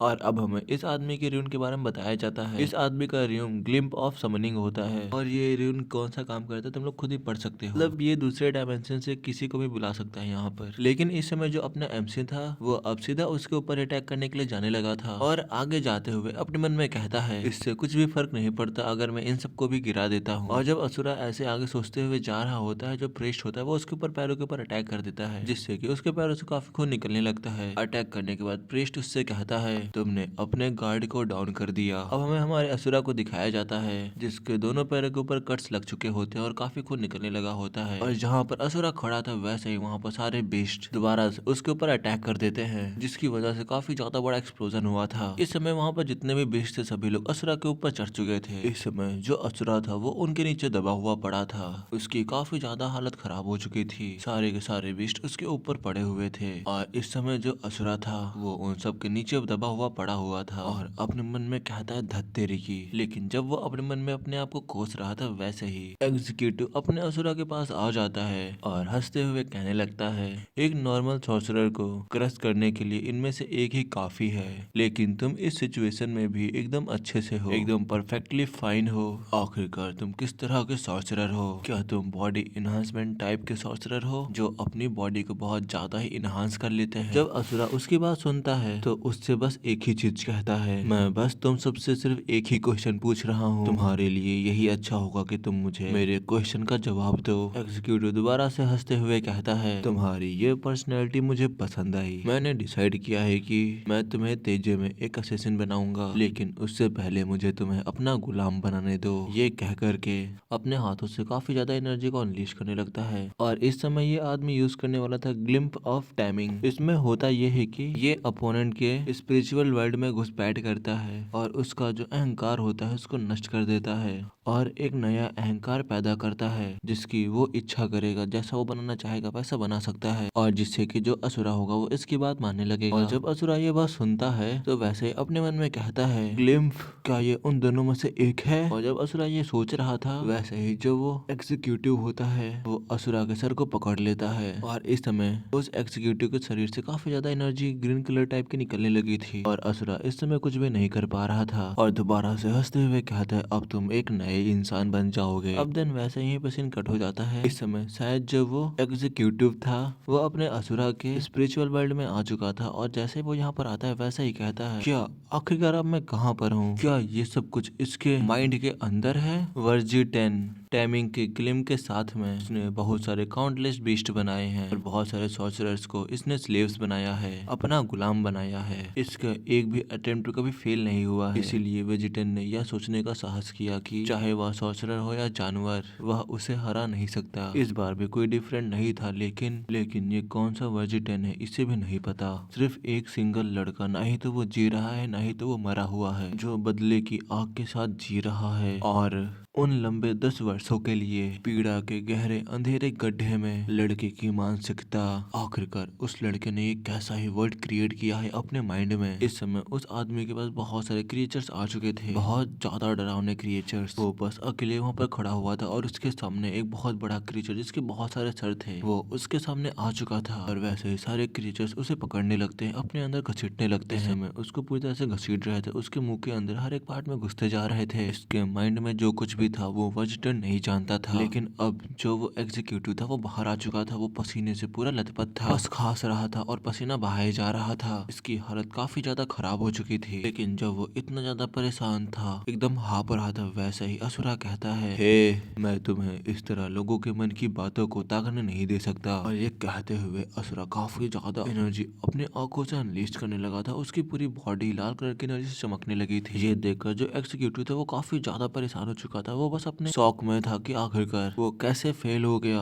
और आखिरकार ये सब कुछ हो क्या रहा है। दिन वैसे ही कहता, नहीं नहीं, ऐसा नहीं हो सकता, ये एक मॉन्स्टर है, हरामी कहीं का। लेकिन इस समय अपने एमसी ने उसके ऊपर अटैक कर दिया था। अपने पंच से काफी ज्यादा एनर्जी इस अटैक से निकली थी। इस समय एग्जीक्यूटिव का एक हाथ कट चुका था और उसके हाथ से काफी ज्यादा खून बह रहा था और बस वो चिल्लाए जा रहा था। और ये देखते हुए अपने मन में कहता, इम्पॉसिबल, ऐसा नहीं हो सकता। और प्रीस्ट भी ये देखकर काफी ज्यादा हैरान हो चुका था। वो कहता है, जो ये ब्रेन वॉश कर रहा था, क्या ये फेल हो गया? क्या ये इस लड़के को गुलाम नहीं बना पाया अपना? ये देखकर काफी ज्यादा प्रीस्ट हैरान हो चुका था। उसकी आंखें खुली की खुली रह चुकी थी। लेकिन इस समय जो अपना एमसी था वो उठ चुका था और काफी ज्यादा एनर्जी को अनलिस्ट करते हुए कहता है, उनमें से एक किसी रहस्य गुफा में बंद है, जबकि दूसरा दूसरों के रहस्यों में झांक रहा है। इसे बिल्कुल भी सहन नहीं किया जा सकता। इस समय असुरा काफी ज्यादा एनर्जी को अनलिस्ट कर रहा था और उन सभी बीस्ट को अपने हाथों से उठा दिया था। इस समय असुरा काफी ज्यादा एविल लग रहा था और काफी ज्यादा एविल एनर्जी उसके शरीर से बस निकलती जा रही थी। असुरा की पावर देख करके जितने भी बीस्ट थे वो सभी लोग हैरान हो चुके थे। और देन वैसे ही असुरा उन सभी को उछाल देता है, जिसकी वजह से जमीन भी टूट जाती नीचे की, और अपना एक पंच उन सभी के ऊपर हिट कर देता है, जिसकी वजह से इस अटैक की वजह से काफी ज्यादा एनर्जी अनलिस्ट हुई थी और वो सभी के सभी बीस्ट खत्म हो जाते हैं। सबके सब खत्म हो जाते हैं, सबकी बॉडी डिस्ट्रॉय हो जाती है, सबके बॉडी पार्ट्स इधर उधर उड़ने लगते हैं और इससे काफी ज्यादा प्रेशर अनलिस्ट हुआ था। ये इसका इम्पैक्ट बहुत ज्यादा बड़ा था। और देन वैसे हमें प्रिस्ट के घर को दिखाया जाता है। अभी प्रिस्ट का घर एकदम शांत दिख रहा था, लेकिन वैसे ही प्रिस्ट के घर से काफी ज्यादा प्रेशर निकलने लगता है और जो वो प्रिस्ट और जो वो एग्जीक्यूटिव था वो लोग बाहर आकर के गिरते हैं। और इस समय जो असुरा था वो उस घर से निकल करके प्रिस्ट लोगों की तरफ ही आगे बढ़ रहा था और काफी ज्यादा डेविल एनर्जी अनलिस्ट कर रहा था और आगे बढ़ते हुए कहता है, जो तुम्हारी फॉर्मेशन थी वो फाइनली ब्रेक हो ही गई। और देन वैसे ही